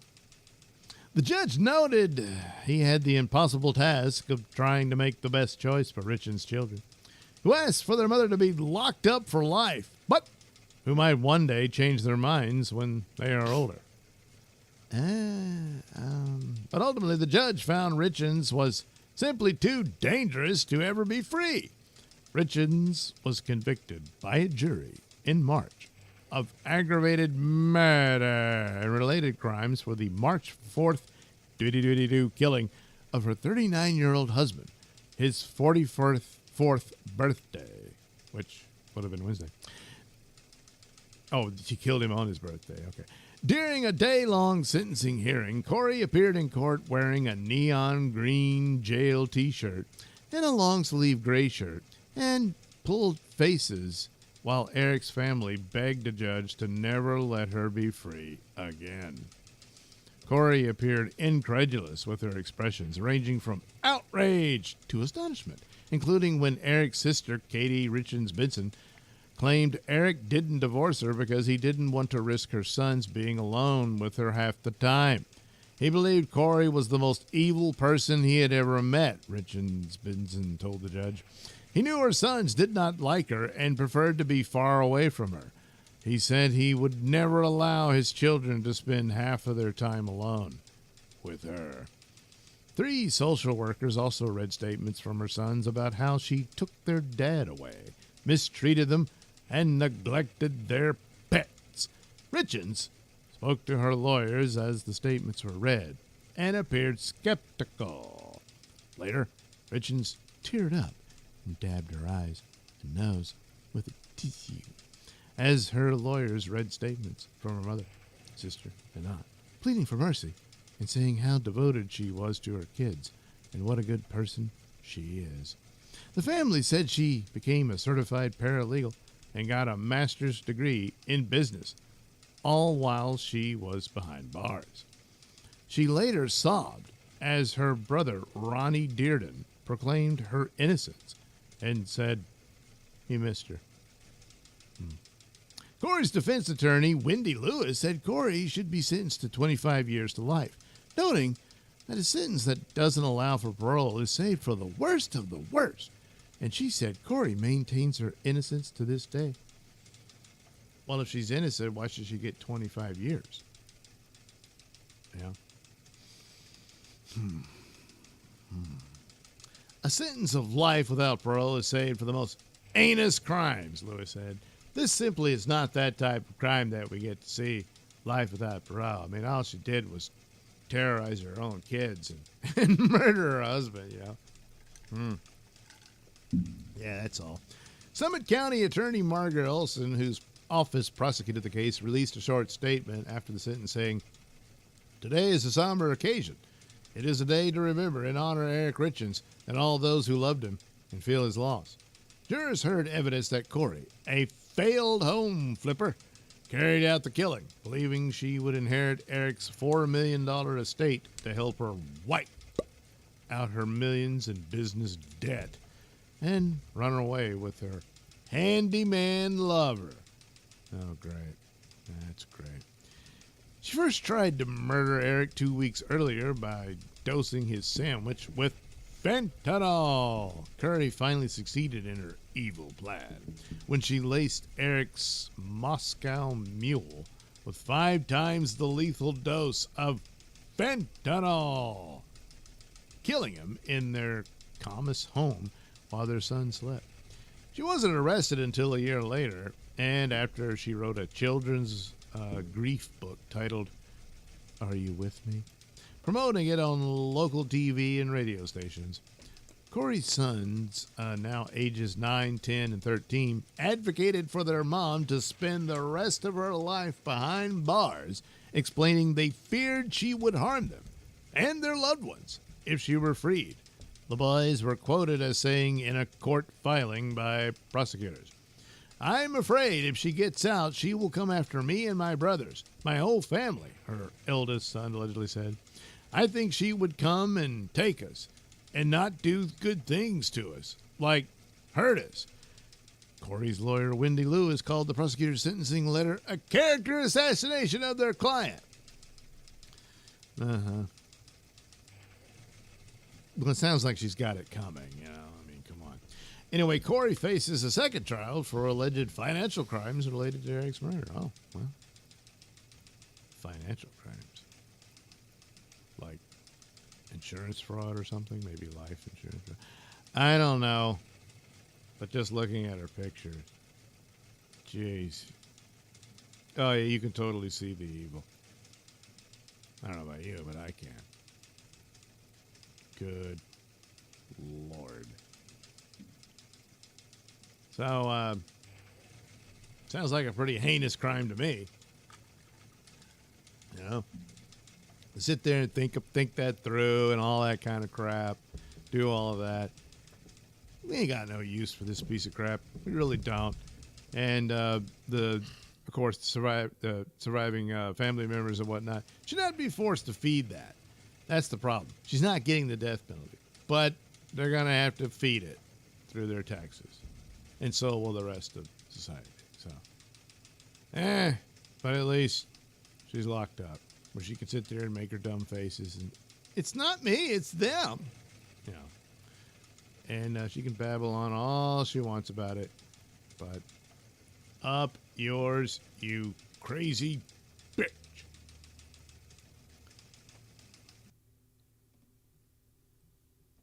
I think most can agree with that sentiment. I know I do. Oh, wait, that's me saying all that. But, you know. Carla says, are you familiar with the Falwell sex scandal? Liberty University president. Falwell himself, or was it his son? I forget. Something like that. St. Ranger, howdy. I pressed the like button. Thanks, St. Ranger. Thanks. It's nice. Nice to see you too. Well, see you in the chat. St. Ranger. She looks wild. There's quite a few. Yeah, in their own way, they're all wild. Pass says that's nuts. Oh, nuts. Oh, yeah. Pass is not gonna be satting around here no more. Gonna have to hire teachers of the same age, I reckon. Yeah, it'll all be AI eventually, so maybe that'll solve it. Pat, $1 million prostitute in a public school sent her to private academy across town, for heaven's sake. How in the world is she $1 million? You know, John the Beagle Dead. Hello, Mr. Douglas. Kind sir, good morning. Well, good morning, John the Beagle Dead. Don Jr. says, hey now. Pell says, hey, Doug and chat. Pell says, just getting in. Is this the stepmom I heard about on the news recently?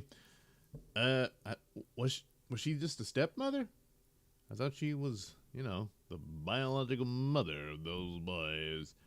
And murdered her husband because she was trying to be a house flipper, and that, well, it flopped. It didn't flip. And so, well, if he would die, I'd get $4 million. That would clear up a lot of stuff. Plus, I'm already banging my handyman. So, yeah. She's a piece of crap. So, I know, I mean, she'll say they brainwash the kids, and so you got to look into that, I assume.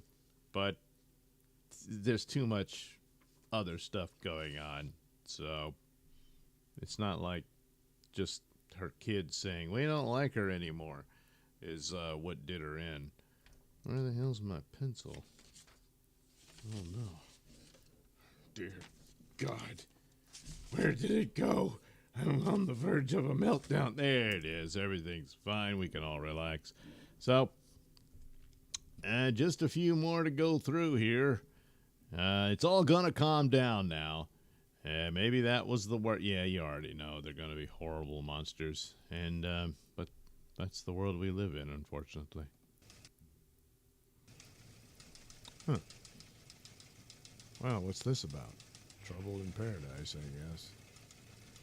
Oh, wrong one. Let me see. There we go. Let's take a look at this. Woman claims she killed girlfriend in self-defense, but trying to amputate her lover afterward made that argument a bit tough. Yeah, I'm not sure how you explain that one. An Oklahoma woman is facing several decades behind bars for killing her girlfriend during an argument in their bedroom. Ronna Sievert, 27, was convicted by a jury of her peers in Oklahoma County on one count of manslaughter in the first degree over the shooting death of 24-year-old Brianne Torres. In turn, jurors recommended a 35 years sentence, but the defendant will be formally sentenced by a judge. The underlying incident occurred during the early morning hours of October 7th, 2022, at an apartment complex on Rockwell Avenue in Oklahoma. Sievert fatally shot her on-again, off-again girlfriend, Brianne Torres, around midnight. Earlier in the case, the trial court disqualified evidence that Sievert tried to cut off Torres' leg after she shot and killed her on the basis that the would-be mutilation was not closely connected to the manslaughter itself. Was not necessary to give the jury a complete understanding and was not central to the chain of events. This is absurd. I mean, you can stack on the extra charge of that she's manipulating the evidence. She was trying to get rid of the body by chopping her up, and so she would be easier to discard it. No. The state had wanted to tell jurors about the cutting or dismemberment of the victim's leg. The trial judge, however, said the evidence was not relevant, only to rebut or refute any claim of self-defense that may be made by Sievert, and ruled that the evidence could only be offered in rebuttal if Sievert claimed self-defense. That's just stupid. The prosecutor appealed, and the appellate court ruled for the state in a ruling recounting the night of the homicide and Sievert's post-mortem actions pertaining to the mutilation of the victim's leg. After the shooting, Sievert placed the gun on the bed and paced around the apartment before calling 911 some 60 to 90 minutes later. She rendered no aid. Sievert admitted cutting Torres' leg during her police interview and attributed her action to paranoia about the weed she had smoked earlier and her anger with Torres over the altercation. The appeals court also recited the facts of the shooting itself at length. Officers found Torres naked on her back on the bedroom floor with a gunshot wound to the chest and a large post-mortem laceration above her right knee. Sievert claimed the two had a verbal altercation over relationship issues that turned into a physical altercation involving pushing and shoving. Sievert said that Torres got her in a headlock in the kitchen from which she escaped. Knowing there was a gun in the nightstand, Sievert said she headed for the bedroom to get it and tussled with Torres down the hallway. Both women reached for the drawer with the gun, but Sievert managed to gain control of the pistol first. Both women took a step back and were 6 to 8 feet apart when Sievert pointed the gun at Torres, cocked it, and fired a single shot. Sievert claimed she acted out of fear. Sievert admitted cutting the victim's leg out of anger with her from the fight they had, which led to the fatal incident. The evidence of her fury and her actions of harm toward the deceased victim in the aftermath of the shooting is circumstantial evidence bearing on Sievert's intent to kill the victim and consciousness of guilt. The appeals court ruling was handed down in early April. Then, with the evidence of the leg cutting included in the prosecutor's case, Sievert's trial began. During the trial, jurors learned that Sievert admittedly pulled Torres' own handgun from a nightstand and shot her during a fight. The verdict and the recommended sentence reflect the seriousness of the defendant's actions and the devastating consequences of that night, Oklahoma City District Attorney Vicky Zimp Behenna said in a press release announcing the verdict. While no outcome can undo the loss suffered by the victim's loved ones, we hope this verdict brings some measure of justice for Bree. Oh, Brianne. Okay, yeah. But that. I mean, yes, crazy bitch murders her girlfriend and all that, but that judge, what the hell? So she tried to cut her leg off. Well, that's separate. It's got nothing to do with this. There's no relevance at all. See, that's another group that can't ever get fired. I mean, that's a judge that shouldn't be on the bench. That's just stupid. And yet it happened, you know. He almost got this murder off. Well, I mean, she probably was going to go anyway. Oh, well. But, it turns out you're not even safe in prison. There's all kinds of predators there, because that's where we send the predators. So you would expect that from other prisoners. But what about, the warden and the like? Whoops. Whoopsie doodle doo.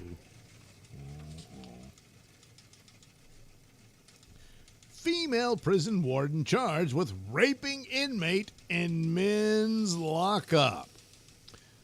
So, Jonessa Rucker, 28, was nabbed at her home by a Tennessee fugitive apprehension team over the alleged sexual assault in prison, and here she is in her mugshot, and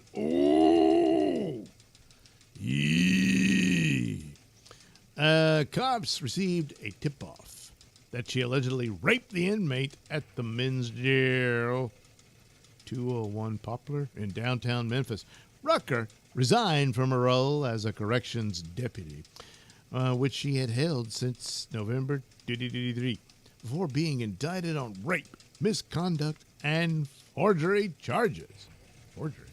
She faces up to 30 years in prison if convicted.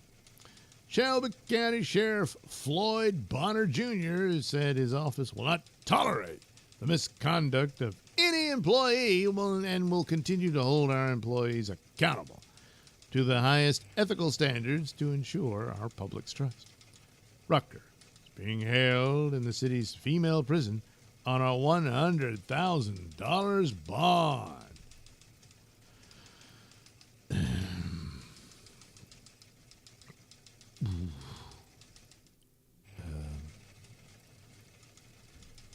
What the hell happened there, Well, you're stuck in jail, and then there's a woman who takes interest in you.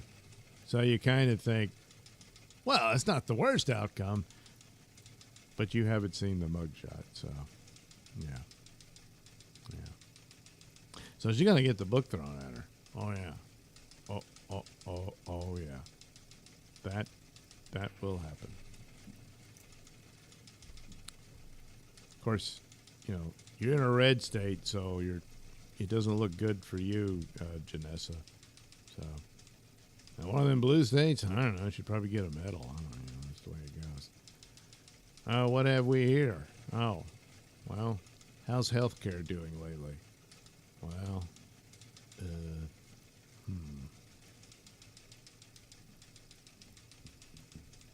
Nurse's aide battered 95-year-old woman who died just days later. A 54-year-old former nurse's aide in Indiana is facing multiple felony charges after allegedly attacking multiple patients, including a 95-year-old woman who suffered a fatal stroke just days later. Yeah, those strokes are very likely. You need to keep the stress level as low as possible. You know, don't try to overexcite them or anything. Like beating them up. Yeah, you probably shouldn't do that. Denise Beard is charged with 1 count of neglect of a dependent, resulting in death, and 4 counts of battery against a disabled person following a series of alleged incidents at 2 different care facilities. The investigation centered on the Munster Med Inn, Munster, where a registered nurse reported hearing screaming coming from a patient room on the evening of December 14th. According to a probable cause affidavit, the nurse reportedly entered the room to find Beard pushing 95-year-old Laura Stump in a wheelchair too close to the side of a bed. The maneuver allegedly resulted in skin being torn from the elderly woman's arm and hand. Beard had reportedly been moved to that floor earlier in the evening following a dispute with a co-worker. When Stump's daughter arrived at the facility later that night, her mother claimed Beard had punched her, grabbed her arm, and shook her repeatedly. The confrontation allegedly involved Beard invoking the elderly woman's race. According to court documents cited by Chicago CW affiliate WGN, Beard allegedly got in the 95-year-old's face and stated, "You're a racist old white bitch, and you don't like blacks or Mexicans." Stump reportedly looked at Beard and said, "You hurt me, you called me names, and you tore my skin." 2 days after the encounter, Stump suffered what was described as a debilitating stroke. She died on December 23rd. As investigators looked into the December 14th shift, more alleged victims came forward. A woman who had lived at the facility for 10 years alleged Beard called her a smelly bitch and punched her in the forehead. Beard then allegedly began slapping the woman's roommate. During the shift, Beard was reportedly overheard saying, "I don't know why I do this stupid job." Well, that's the question, isn't it, Beard? You do it so you can torment people, apparently.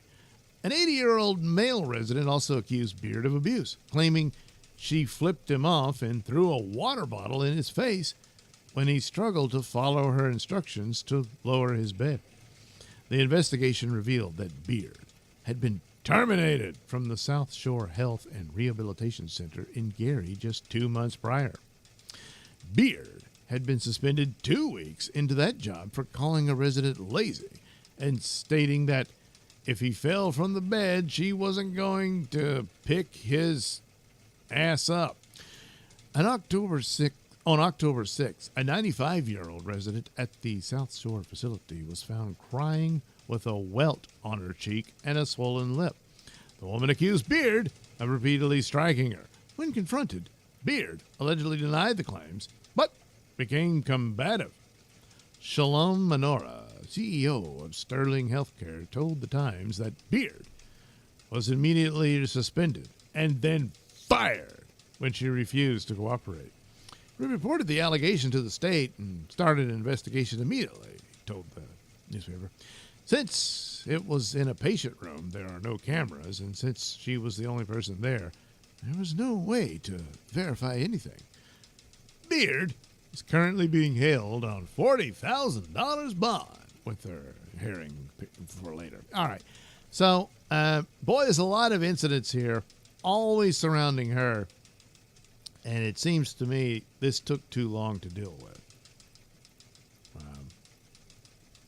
But yeah, I guess she really did. She did voice the main question here. Why do you do this job? You obviously hate it, and you hate people. But I think you love their suffering. I think that's why. That's why you do that job. You love the pain of others. Well, that's a pretty good definition of monster.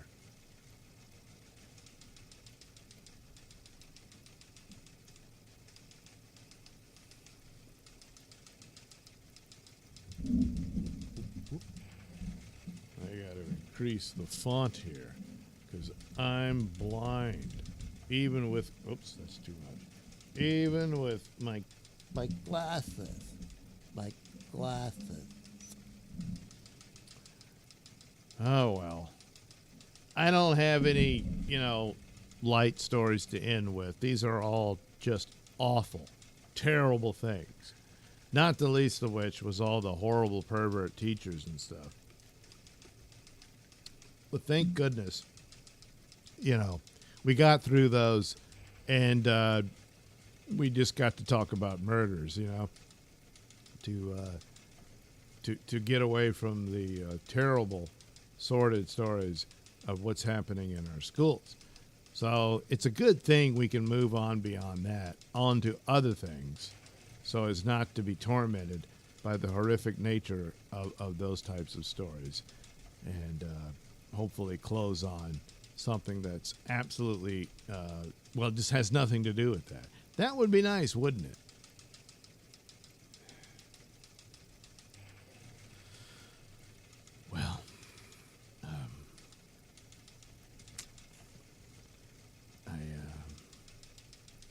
Well, what do you want me to say?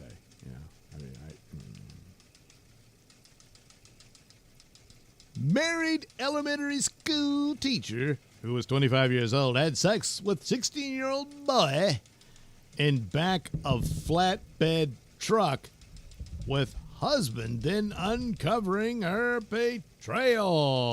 Oh, wait, isn't this the same one I started off with?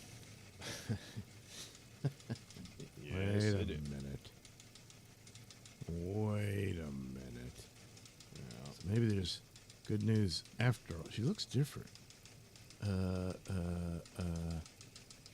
Let's take a look. Where is the first story? No, not you. Not you. Was it that one? No, not you. Not you. Not you. Damn it. Where are you? That's the murder. No, that's getting back to stories I already did. No.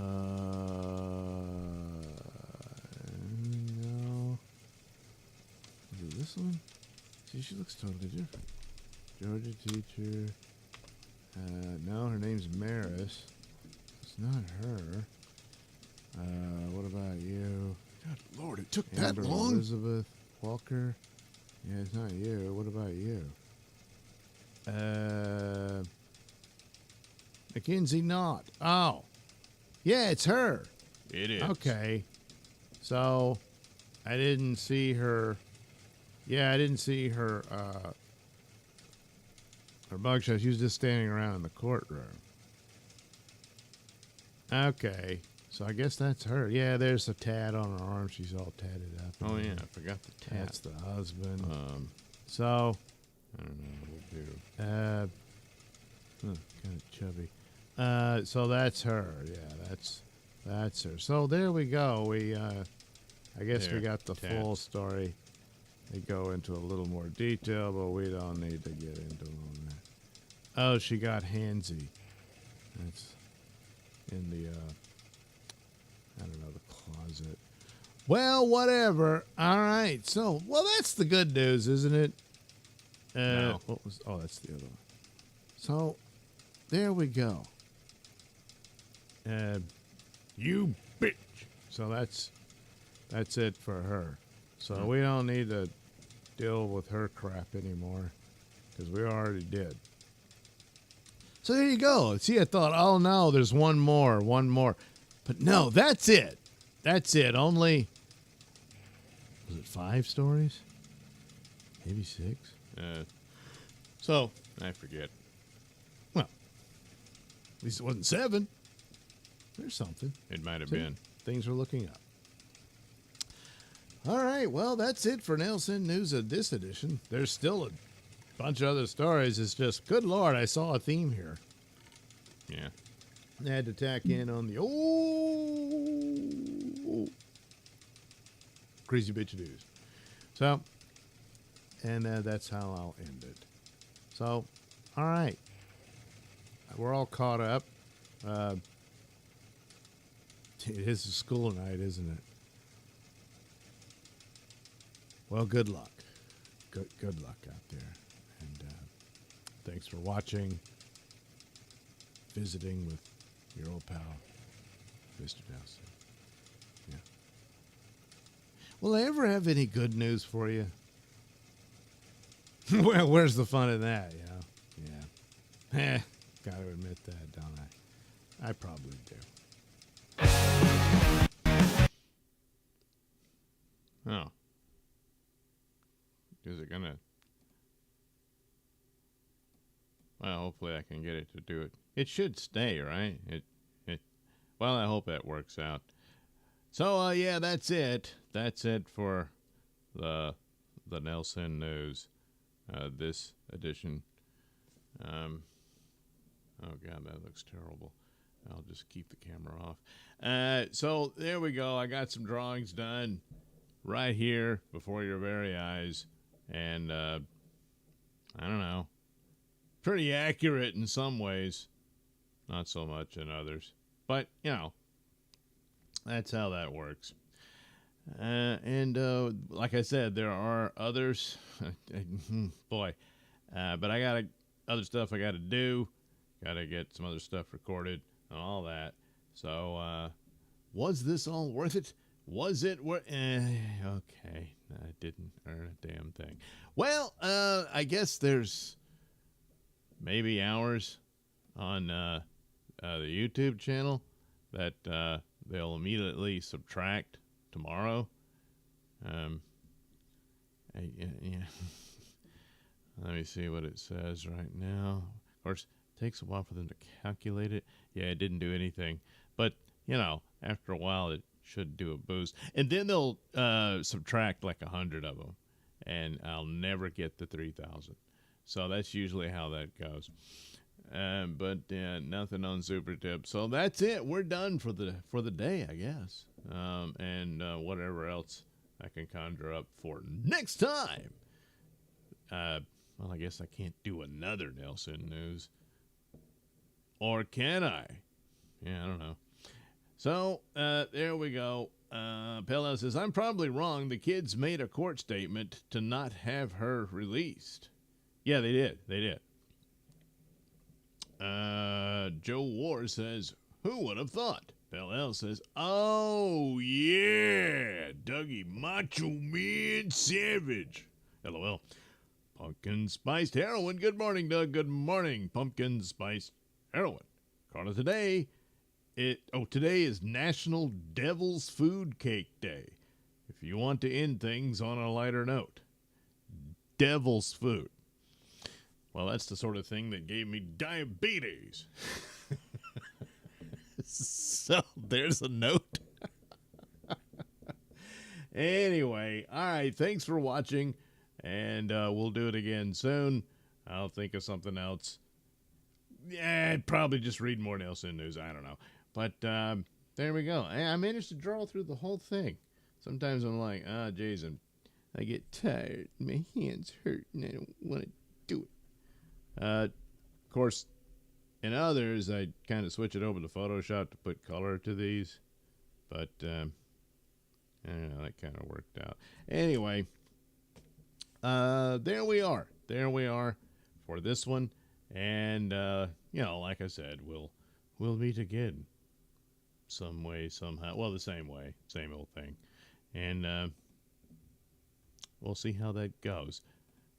Look, one of these things about these stories are so terrible and horrible, but no matter what you're going through in your own life and everything, just be so glad that you're not any of these creeps, you know? That's what matters. It's what really matters. What the hell, did it already start? All right. Oh, man. Oh, no, I can't have it do that. What the hell, you're going to screw up? Well, you know what? I don't need you then. I can do this. That's what I'll do. All right, yeah, there. This will be the end, and yeah, visit with you again. So have a good rest of your day.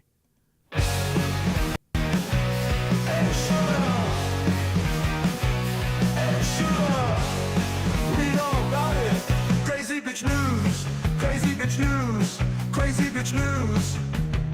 Bitches be cray cray. She cray and she look, and that's pretty cray. Extra, extra. Read all about it. Crazy bitch news. Crazy bitch news.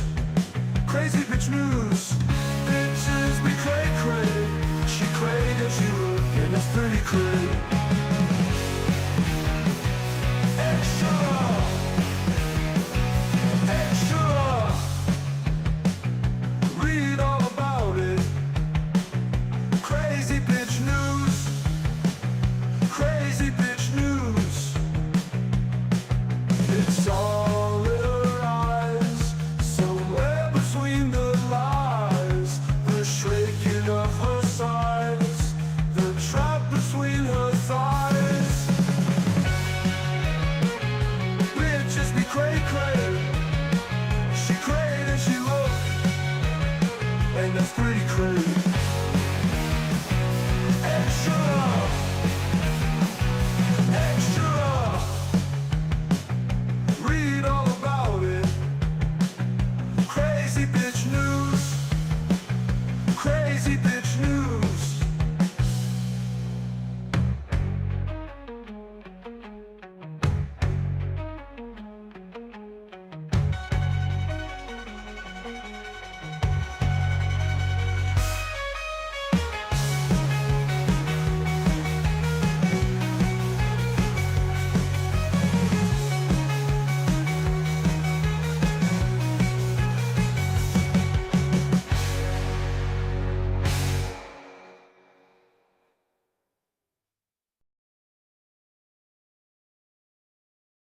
Time now for commentary from Trixie Turner. Trixie. Doug, studies show that most people avoid